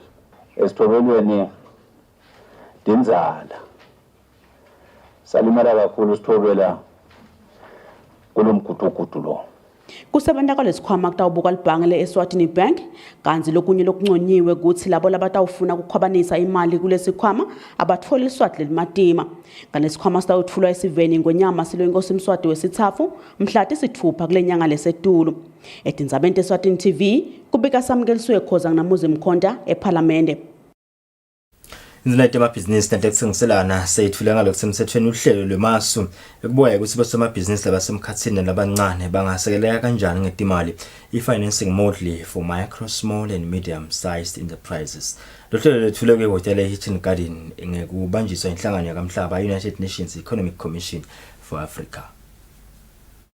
Lokusukunyiswa ngalokusemthethweni kwalolu hlelo kulandzela umhlangano wenyanga yemphala ngeminyaka wa-2019 wabohulumende nabochwephesha besifundza saka-SADC lobo uchuchwa litiko letemabhizinisi nekutsengiselana lowatiwa ngale-Intergovernmental Committee of Senior Officials and Experts of Southern Africa. Yetfula ngalokusemthethweni lolu hlelo ngetindlela tebuchwephesha indvuna yetemabhizinisi nekutsengiselana Mancoba Khumalo ivetile ukuthi bosomabhizinisi badzinga kunakisiswa tinhlangosi tonke njengoba bamgcoka emnotfweni welive. It is a globally known and accepted fact that MSMEs are the engine of economic growth and an effective driver of the economy as far as employment opportunities are concerned. As much as this business sector is well known for its potential to evolve the economy, in Eswatini, just like many other developing countries, we are faced with the challenge of having an ineffective finance model to solve these problems. Many they are concerned with the ministry that the funds in this country aren't favorable for SMEs. Hence, it is in this regard that we felt as a ministry that we really need to study and diagnose the problem and start offering solutions. And I think the list of actions that you shared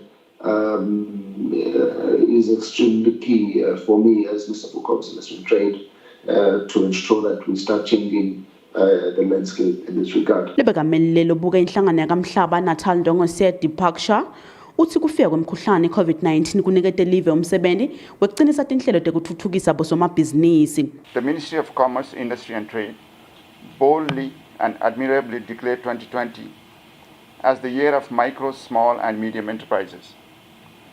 It is without a doubt that the economic, socio and humanitarian disruptions that would later ensue caused by the pandemic has solidified this need to act, protect and empower MSMEs in Eswatini. Umcondzisi waka-UNECA Eunice Kamwenda naye ngenelo mhlangano ngetebuchwephesha udumise live ngemetama lelendako kubambisa bosomabhizinisi kude batfutfuke. Kanchwephesha kutebhizinisi Dr. Vinia Achares usithi sekhona tikhala kufinyeleleni kwabosomabhizinisi elisiteni letimali lokudzinga ukuthi live litivale kude bakhona kufaka isandla lesibande emnothweni welive. Etindzabeni Eswatini TV kubika samkeliswe khoza nginavuma inkosi Nsinisa eMbabane. Izolaya tekulima jabulele mabuza ethi kumcuka ukuthi bonke labatsinsekako ekukhicitweni kwelibisi nako konke kudla lokwakhiwa ngelibisi bashila neligwayi kude live litakhona ukukhicita lubisi nako konke nje kudla lokwakhiwa ngelibisi lapha eveni kuncipheke naloko lokuthengwa ngaphandle kwelive. Indaba ikhuluma ke nayivula umhlangano lobukeke indzaba telibisi eveni nemkhicito yelibisi ngalokusemthethweni idolo.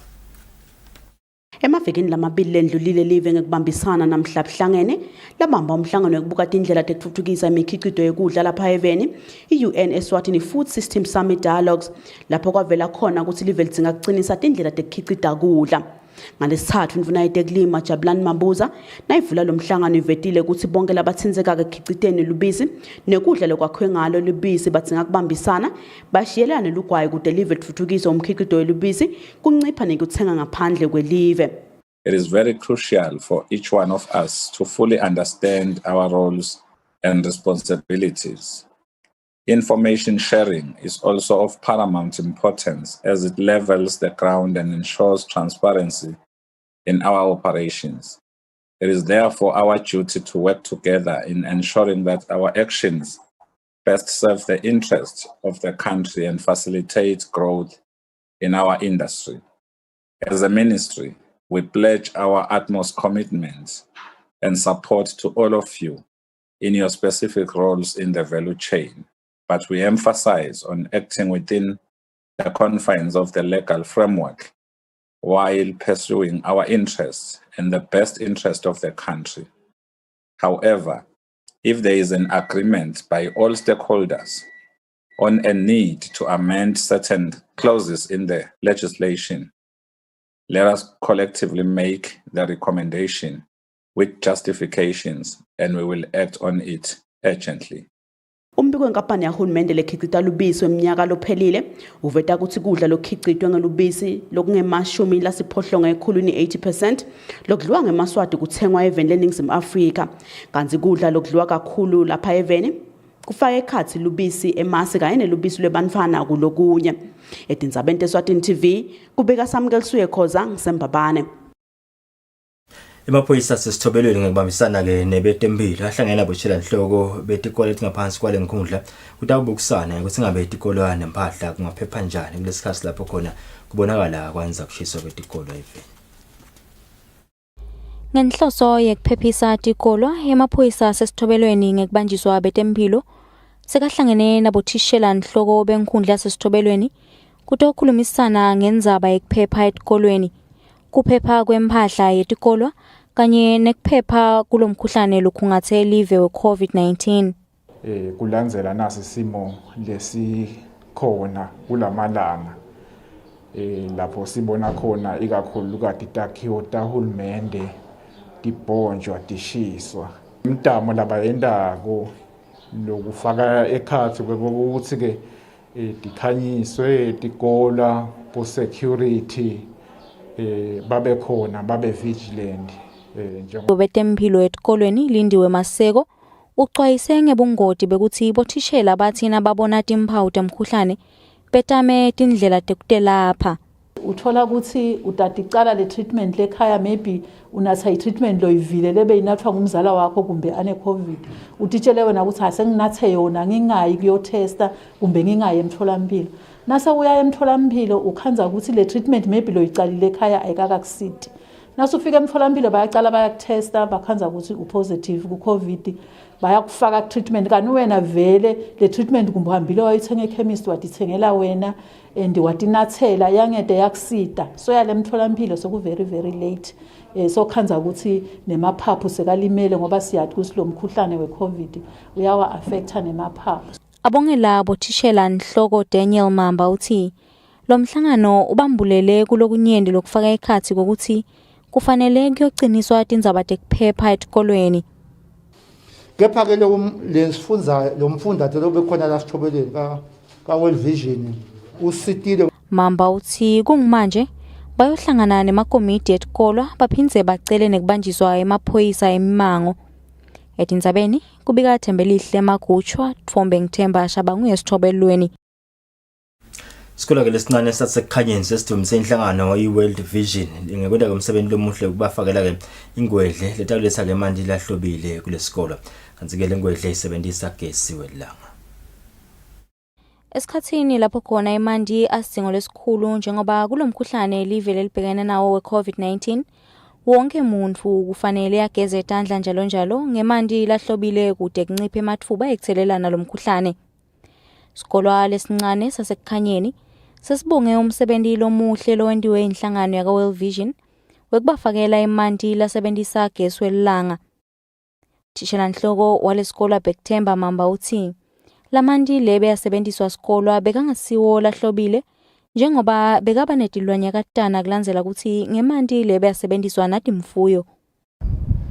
Sinisibe sinenkinga lenkulu vele emandi at times we run without the water so because we relied emandini lekachamka entsabeni emfudlanyaneni lomncane le la khona bokhanza ukuthi ahle ayaphela. Buchopho bemphakathi elihlanyeni Mandla Sikhonze uthi bekuba khona isikhathi lapho khona abafundi batawuhlala emakhaya bangaye esikolweni ngenxa yokuthi kude emandi.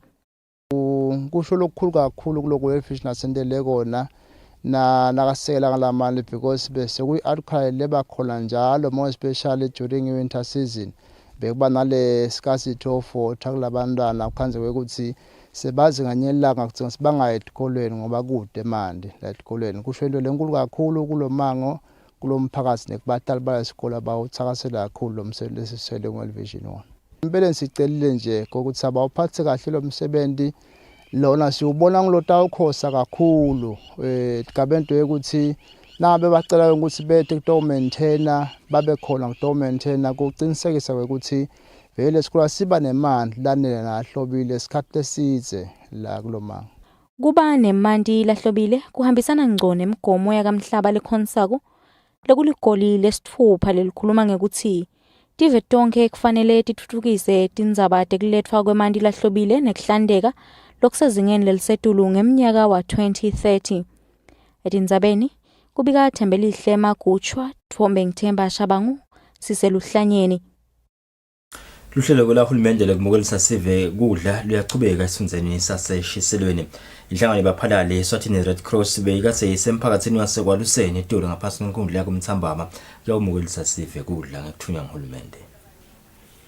Sisemphakathi wasekwaluseni ngephansi kwenkundla yaseMathanjeni South lapho khona lihlelo lahulumende lokumukelisa sive kudla lolwaphakanyiswa nguNankulu umhlonishwa Cleopas Dlamini mhla 13 kule nyanga leyengcile selenabele khona. Sive salapha ekwaluseni ngesiphume ngetinkhani kutawumukela kudla emva kwami nje uyatibonela mbukeli nabaya bahleli phansi labanye phansi etihlahla celeni kwami ke nginaye celani Malaza lobukela lona loluhlelo lapha enkhundleni yaseMathanjeni South. Futhi icelani nje kungaba kusichazela ukuthi luhlelo litawuqala nini siyabona ukuthi abantu ngathi balinzile kubangelwa yini lokho. Siyabonga Mnguni, luhlelo litawuqala masinyane kwanyana nje sesemele iloli lengithemba ukuthi idudane sesishayile sosikhathi bathi seyenza kalavumisa lengithemba ukuthi seyidudane kakhulu. Namuhla ke sidawo endawo imiphakathi lemibili lengaphasi kwenkundla yeMathanjeni South lo ngwaluseni kungubambitshe kanye naSalitsha. Bantu ke lesitaba coverisha namuhla kunemakhaya kwaluseni ang174 bantu bang 1054 bese kuba kusebambitshe emakhaya ang93 bantu bang 558 bese kuba kuseNsalithe bantu bang emakhaya ang94 bantu bang 607. Sibaphakisa ke namuhla irice lenikelwe ngemashayina ngonikelela uhulumende la khona umuntu amunye uthola i10 kg bese kuya ngokuthi bangakhi ke kulelo nalelo khaya kodwa nje umuntu amunye ulungela i10 kg. Iloli ke ibese iyafika sive samukeliswa kanzi sikhulumisene nalabambalwa labazuzile labavete naku. Kona lemakhaya la siphila khona kulukhuniswa lilanga noma ngawuphumile uyakofoya ufaka luhlafu liyaphuma lilanga liyabhubhisa. Ekulukhuni njoba ngisho nje bekulukhuni ngize ngihambe ngiyocela kudla emzini webantu impunga ngibuye ke ngipheke ngikhathi ngizayikhipha nje nganako mhlale sesiphuke kuwo. Nkosi yami siyabonga hulumende kusipha kudla simo besisibi kakhulu bekungekho lutho nje lakithi ungathi libalela kakhulu khona sihluphekile ngendaba okudla namhlanje sizawulala sidlile Nkosi yami ebantwana ngoba sitholile nakukudla lenisiphe kona siyabonga uNkulunkulu akehlula lutho. Kanti ke uma etfula lo luhlelo umhlonishwa Ndunankulu Cleopas Dlamini waveta ukuthi ihulumende uhlele ukuthi emaswati lati inkhulungwane letingemashumi 300,000 atawuzuza kulolu hlelo lwekumukelisa sive kudla. Kubika Sifiso Nxumalo ngina Smuva Shongwe sisekwaluseni yemphakathi.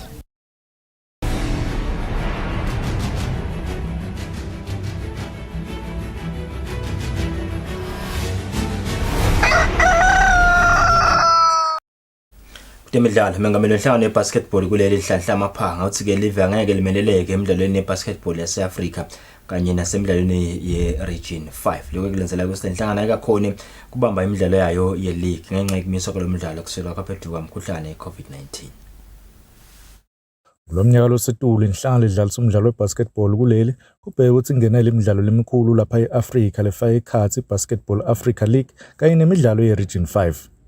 Mengameli walenhlangano Nhlanhla Maphanga uthi lenhlangano angeke ingenelele imidlalo ikakhulukati ngoba ayikakhoni ukudlalisa imidlalo ye-league yalonyaka lengiyo lesitako ukuthi kukhethwe abadlali kanye nemacembu ukuthi amelele live. Sibuhlungu kakhulu vele ngoba i-Basketball Africa League yaqala nje kule nyanga le esikhwahlande bekumele nathi sithumele i-team yethu letasimelela kepha ngalokuthi sibebede le championship sengaba kuphinde sibuyele emuva nangabe siyabalungiselela kepha labo kulukhuni ukuthi singabahambisa bayodlala i-competition engaka babe bangakadlali nje isikhathi esithe kangaka kodwa lokhu kubuhlungu kakhulu kulo region 5 games besethembile manje ukuthi sitawuzama ukumikisa abantu babethu kanti ngalokuthi itikolo betivaliwe itikolo vele betivinjelelwe ukuthi bantwana bajime kakhulu libo basketball bavele sibese sesiyasala ngalokuthi besingakake nje satilungiselela kahle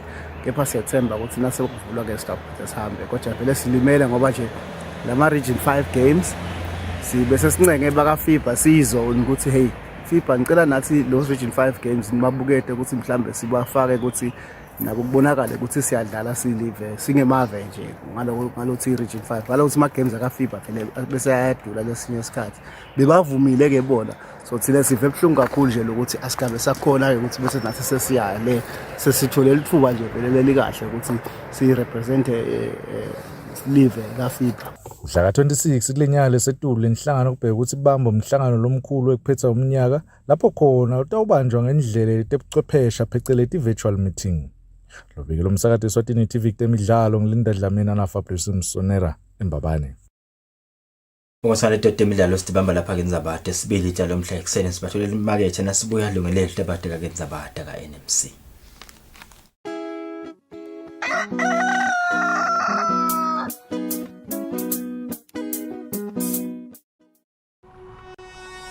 When you choose your adventures, you do so with an open heart and a desire for the unexpected.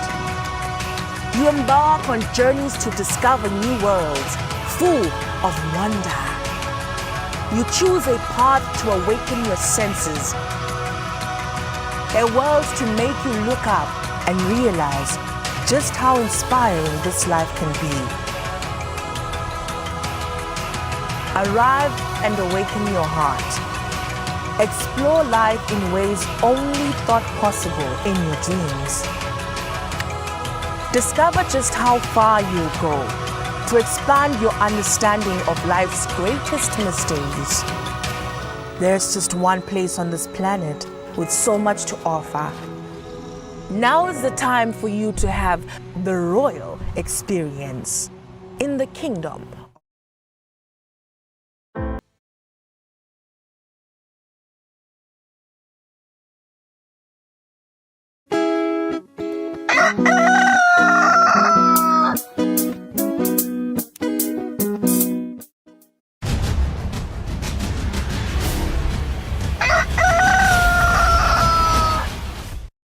Mbukela siphinde sikumekele ehlelweni Kusile Breakfast Show sikumukele nawo lo sanza kusivulela njengoba wade ukuthi uhulumende litiko letekulima uchuba luhlelo lapho alekelela balimi ngaloko labakuthi ngako kulima lokufaya khathi tikulumba naleto letinye tinshana labatsebenzisako kulima i-tractor hire and input subsidy kanti ke indvuna letiko letekulima jala nabuza ebese isukumisa somthethweni luhlelo lolusha lolungedekile rather balimi labangalusebenzisa ukubhadalela lona lusito leli lolethwa nguhulumende lekungimali kanti ke sina CEO lapha waka NMC Margaret Dlamini lotasichazela kabanti ngalo lohlelo lekulekelela abalimi kanye nehlelo lungedekile lekubhadala leto lusito lolethwa nguhulumende Margaret ke Dlamini uke waba ngu-land reform practitioner South African Sugar Association sitawuxoxisana naye lana kuva kabanti ngaba bomgcoka nje balohlelo noma ke lusito lolethwa nguhulumende kubo balimi asekuvusele sikumukele Margaret Dlamini ehlelo Kusile Breakfast Show. Ngibonge ngibingelele nabalaleli nababukeli. All right. Sitakhumbula Margaret Dlamini ukuthi i-minister recently ulaunche i-payment method lekung imali ihlelo ke balimi labangalisebenzisa ukubhadalela lo sito lolethwa nguhulumende at the comfort of their home. Singange nje kakhulu ngalo lo hlelo lelo mhlambe nasingacala kuva nje yona le program le tractor hire and subsidy input program le lethwa nguhulumende kuva nje ukuthi ngabe vele mhlambe what is the main objective ihloseni vele icwangana nje kibo balimi. I-program ihlose ukuthi ikhuthaze balimi ukuthi balime njengoba livela kangwane lisathenga kudla ngaphandle lifuna lokuthi kwehle lokuthenga kokudla ngaphandle futhi umhlonishwa kulomnyaka lophelile uqala ihlelo athi asidle kwethu so lokho kungetetela la kule input subsidy program ukuthi umlimi akalimi konke lesikudingako lokudliwako la kangwane asikulime la khatheveni singanomusha imali sithenga ngaphandle. Okay. Ngekubuka kwenu nje as NMC mhlawumbe nje njengoba ushito ukuthi iminister wathula ihlelo la asidle kwethu ngabe vele mhlawumbe emva kwalehlelo lelo lokusukunyiswa lokwale campaign leyo ingabe lezinga vele mhlawumbe balimi lasebangedeka ngayo lime kanjani nje vele bayangedeka endvele manibukane nezi National Maize Corporation. Bayangedeka ngoba nayicala naliqala lo hlelo shothi lona lesiqala ko umnyaka wesi4 naqala kulomnyaka weqala balimi beba 2500 umnyaka wesibili 5800 umnyaka wesithathu just over 11000 so kuya ngekunyuka kuyakhombisa ukuthi balimi impela bayalithokotela lo hlelo. Okay. Yes. All right. Kubuda nje ukuthi vele mhlambe kuba balimi laba kuphi kuba niyakubuka indoko ukuthi vele kusemadolobheni kusemakhaya ngabe niyakubuka indvele lokho ukuthi baqhamukaphi nje majority. Besingakase sinake kakhulu. But kusho nje ukuthi kunema NMC unema depot even lonke but ngomadulini namathapha kuphela.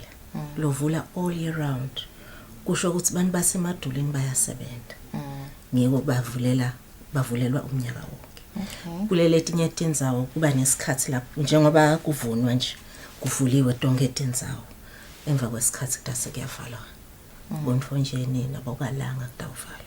Okay. Njengoba nje le program le tractor hire yabasita abalimi baniketa iGulumba ngesikhathi lesithithe lesibekiwe banikete nangaloko kwekulima kubuda nje lokuthi ngabe vele mhlambe does in any way le program lena yahulumende iyamsida umlimi ukuthi yanciphise indleko takhe asalungiselela kulima. Kuyamsida ngoba kube belingekho lehlelo kusho ukuthi ngiloyo naloyo mlimi tafuna benesigulumba manje uyaqabanga ukuthi utawuthenga isigulumba siyimali isigulumba sibe sitohlala umnyaka wonke sebende kanye so lana uthola isigulumba site sisebende leso sikhathi losidingako siphindze sijeke. Lokunye la kwendile NMC lokuthi etiwallet gulumba leti khona letalethwa nguhulumende kunehlelo lokuthi laba labanato igulumba bayakhona kuqashwa ngu-NMC babhadaleke so lati ingafinyeleli khona leti khona tethu tigulumba bese kungena labo private tractor service provider so umlimi lo nesigulumba uyakhona kungena enhlanganweni yalaba betigulumba banenhlangano yabo kuba beta batohlala na NMC kuvunyelwa nokuthi kubhadalana kusetshenzwa kanjani kubhadalana kanjani umhlangano nabo sovele sowendekile walesizini letokuqala. Okay. Because ngibonile nje kule speech kune speech sa minister makathula le payment method lensha lokuthi batawukhona ukuthi babhadale bahlele endlini ngalo imali and then isigulumba sitawuphuma nawasichazela nje ukuthi ngabe vele kahle lokho kutowendeka kanjani nje vele sengiyabhadala ngitawukhona ukuthi konke kwendeke ngihlele endlini yami noma vele kumele ngiphume ngiyona isiqiniseko sokuthi vele isigulumba sitawufika senele kumele sikwende. Angithi umlimi njengoba le advert beyiphumile ephepheni iyakhomba ukuthi na ubhadala ukhetha le RDA lesedudane nawe uyayifaka ke na ubhadala le payment yakho na uyicetha nje kuyena ihamba straight iyale kulona lokhipha Gulumba ivela kuye ecingweni. So wena naso usidzinga Sigulumba udase uyashaya usho ukuthi hayi sengicela salisida Sigulumba ebe yena sekakuphethe uyakubona la ecingweni lakhe. Okay. So akusho ukuthi nangibhadala namuhla kumele site namuhla like ngabhadala namuhla bese ngiyashayela ngisasite next week evikini lentawo. Oh, okay. Kushaya wena utshele tractor pool uthi hayi sengicela niteke. Then bese sebayenda. Okay, engabe vele mhlambe nje buta CEO lokuthi ngabe vele yini lele niende nafika kulobuchwephesha lobu ngabe nihlangabezana natiphi nje inkinga noma kube balimi labakhalile noma niboneni nje ukuthi aseniphucule indlela le program lechushwa ngayo. Hulumende unehlelo la afuna lokuthi ema services aye kubantu. So sathina sibuka ukuthi yini lesingayenda sabona ukuthi ngcono ngoba vele kunengilese sikonda ngetincingo. Okay. Sasa sifuna ukuthi kulaba laba rana lama cell phone cellular provider ukuthi bangasendela luphi ihlelo kwase kuba kutholakala ukuthi imali le yakhe platform iyakhona ekuhandlisha le tractor hire. Okay, so wona lama payment method labavela khona asata ukuchubeka yini vele ayaqhubeka. Kubhadala eposini kuyaqhubeka, kubhadala Eswatini Bank solo kuyaqhubeka. Futhi sebaqalile balimi babhadala. Okay. Kuloko kwase Eswatini Bank ngekuthi vele siyakhona kubona every day. Siyababona bayabhadala.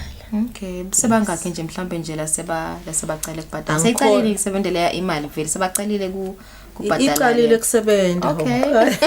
Iqalile. Sebangakhe nje la sebabhadela. Asika abengingakahlolike but kule ngalelanga umhlonishwa alonje yaba khona live example.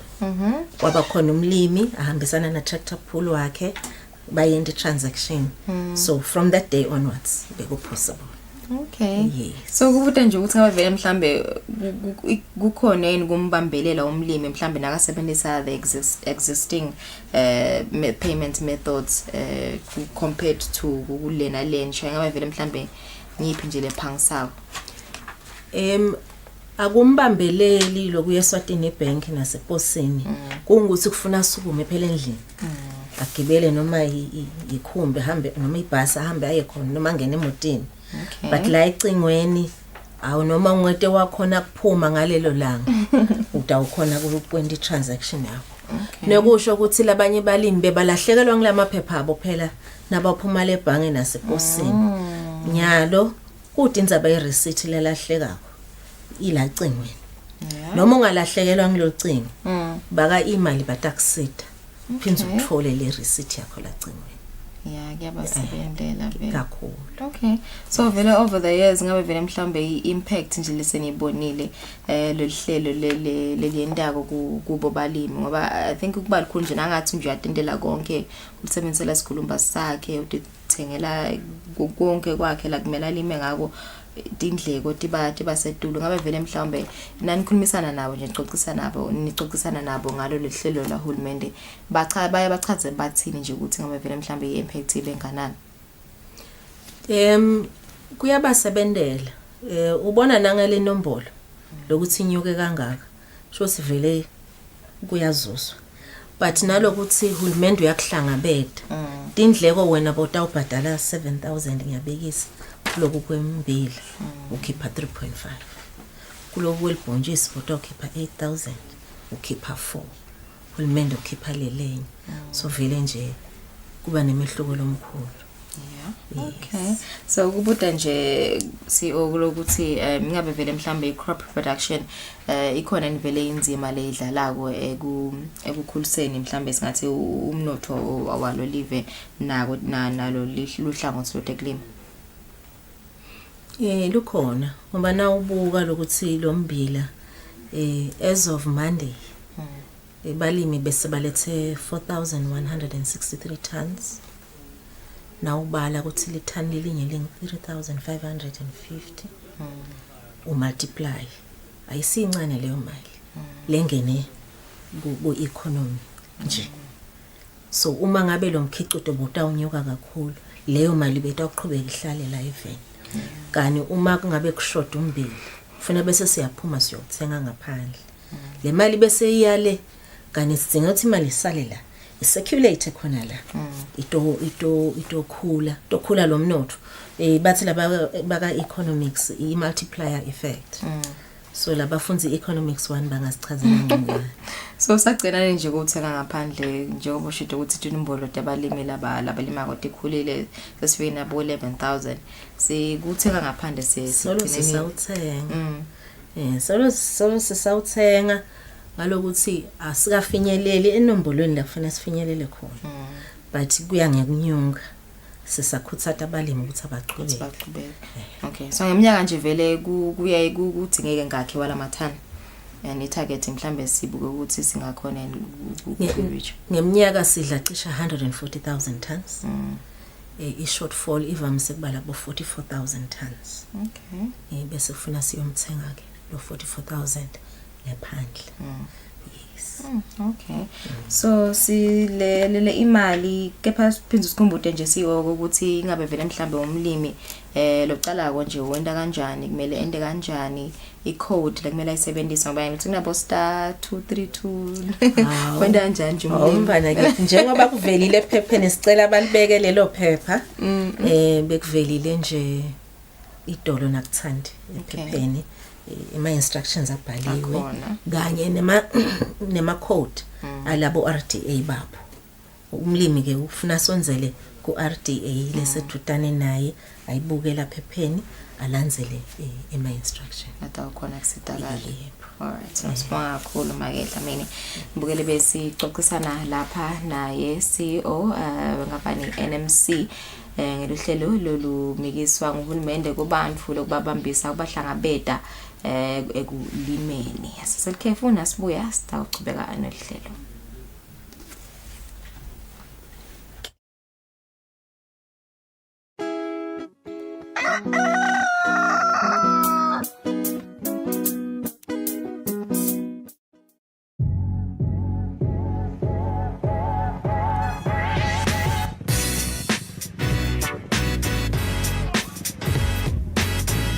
Sanibonani maswahla mahle libito lami ngumthanazo Mkhwanazi and you are tuned into a brand new show on Eswatini TV called Street Quiz. Street Quiz is a show that is aimed at finding out just how well you know your beautiful country and just how well you travel. Now, the beautiful part about it, and that is my favorite part as well, is you get to win a special prize. Now that could just be money or a little something extra.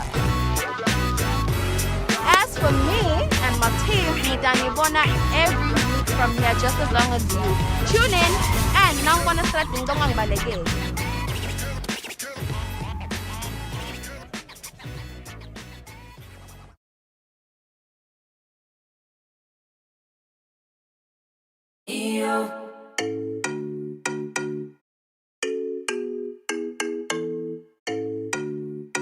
Your favorite music show is back. We're bringing you the hottest music videos and live studio interviews with your favorite celebrities. We're giving you a front row seat to the latest fashion trends as well as your weekend gig guide. Join us live on social media and call in to send in your shout-outs. Catch This Weekend Eswatini every Friday at 5:30 p.m. live on Eswatini TV.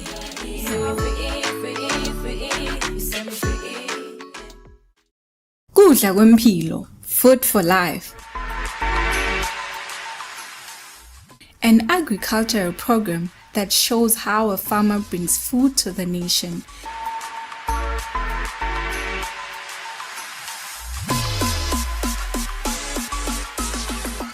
Gcine kudla kwayo leta uphinze kudle nasekufika isikhathi sebusika. Nalinile nje libele lana kuzone liyadwa imbela libele lahlanzeni. So lonke lina lemvula le moderate yethu sine lahlanzeni. Kudla kusemhlabathini. Konke lesikudingako sitakuthola emhlabathini.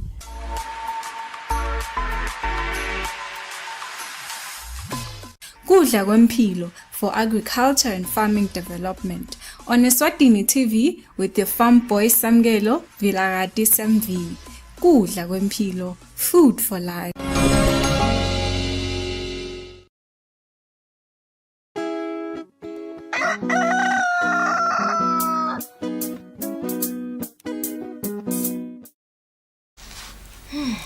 Ukuthi saqhubeka nalohlelo njengoba sasivile kendzaba balimi lesiphathelene nabo ekuthenini basalungiselela kulima kufuneke babhadale kanjani ukuze sithi kulima batasheshe bafikele singakaphuma ehlelweni asibuke naletho lethamba phambili ke kulamanye amazwe ngishaya kwetulwandle leMelika mengameli Joe Biden uthembiseke ukuthi utalesekela live le Ukraine kakhulu njengoba linekhala ukuthi licinzetelwe live le Russia bekathi ke adibene naye president welive le Ukraine Zelensky.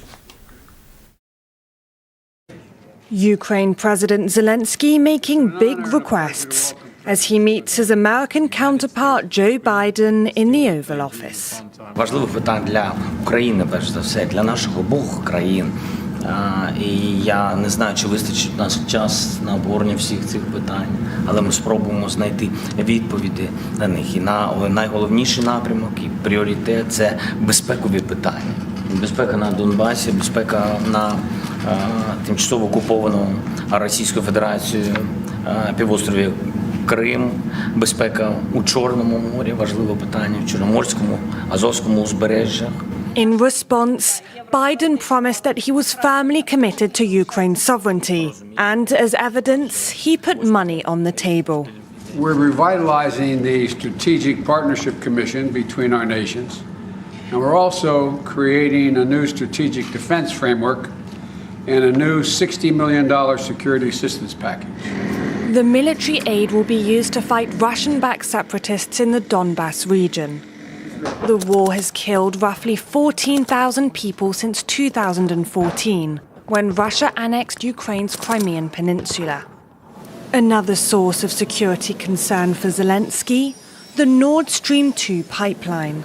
The project will transport natural gas directly from Russia to Germany, allowing Russia to bypass Ukraine, depriving it of revenue from transit fees. In July, Biden decided not to apply US sanctions, saying the project had already been nearly finished by the time he got into office and could not be stopped.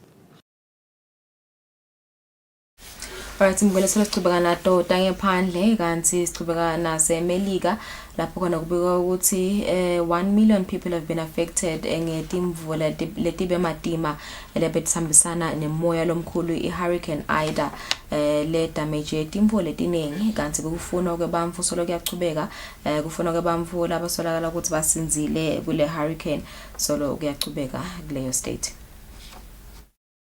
I need help. If anybody out there can help me, please do. 70-year-old Theophilus Charles lost everything when Hurricane Ida ripped through Louisiana on Sunday. Everything is gone. My walls, my roof, my ceiling, all my clothes, furniture, appliances, everything. Charles, who lives in Yuma, Louisiana, says he went through all previous major hurricanes and thought he would stay and ride this one out. They just start falling apart, blowing away on me. I ain't got a dry spot in the house. All I got is I got a backpack with a few clothes in it in case I had to run out just somewhere. But I you know what? Didn't know where, so I just stayed here. At Crown Point, a small city in Louisiana, rescuers used boats and helicopters Monday to reach people trapped by floodwaters. We were in Crown Point, but it's pretty bad. A lot of water. Lived back here for 13 years and haven't seen it this high. New Orleans residents on Monday were grateful that Ida was not like Hurricane Katrina, which devastated the city in 2005. It's pretty intense. A lot of wicked winds. Luckily, no flooding. That's the main difference between this storm and Katrina. Like with Katrina, we got about 2 feet of water in here that just stayed for about a week or two. But this was just a lot of wind damage and no power. More than 1 million customers were left without power. Louisiana's Governor John Bell Edwards said the state's levees, heavily revamped since Katrina, worked better this time around. But he said the storm still inflicted tremendous damage and warned people against returning in the short term. You have evacuated. Now is not the time to return unless and until your parish informs you that it is okay to do so. Businesses aren't open. Stores aren't open, schools aren't open. Edwards said for now, residents need to put as little demand as possible on the water systems and the electric grid.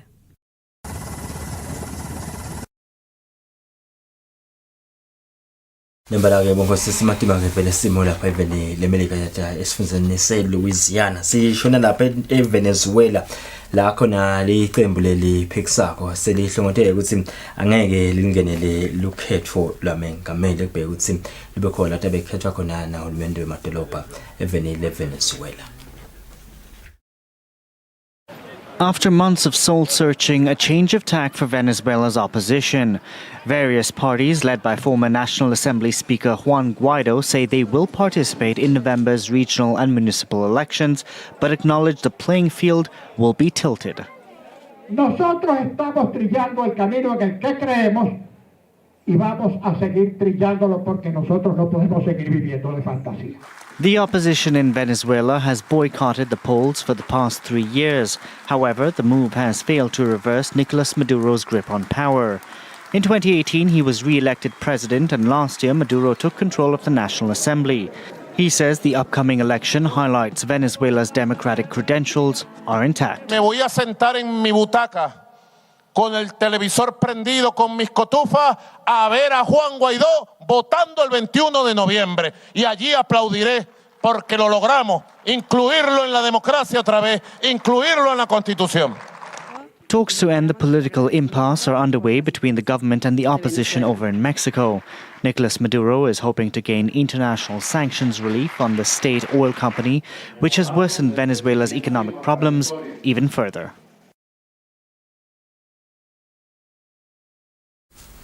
Wasimgwele sitawuya lapha eveni lase France njengoba kubhekile ukuthi imengameli Emmanuel Macron athuleke luhlelo lelitawukhulumisa noma ke letawu iplan yekutheklisha ludlame lochubekako ku one of the cities Marseille kanye nebugebengu utawuthula ukuthi banganqoba kanjani leto timvo leto letimpile.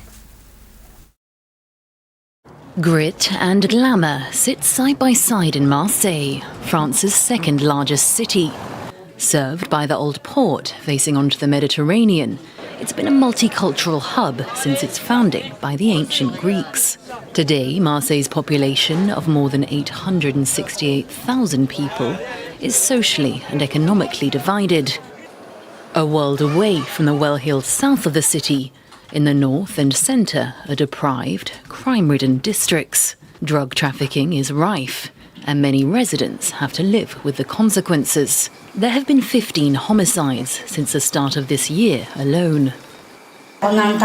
We could hear gunshots, so we got down on the ground. It was a survival reflex. My son thought it was fireworks. I dragged him onto the floor. We got on the ground as we were scared about bullets ricocheting. Here, drug dealers brazenly write their rates on the walls of buildings. The trade between local cartels and international traffickers is worth millions of euros. Interior Minister Gérald Darmanin is deploying 300 extra policemen to the city over the next 3 years. And the Justice Minister is also sending backup. The justice system needs resources, and I am also extremely attentive to what the heads of the judiciary, who are here beside me, have told the heads of court. They would like more magistrates. But that's not the only investment needed. The city's public transport system is severely lacking, with just over 1,100 kilometres of bus, tram and metro lines. That's compared to more than 3,800 in Lyon.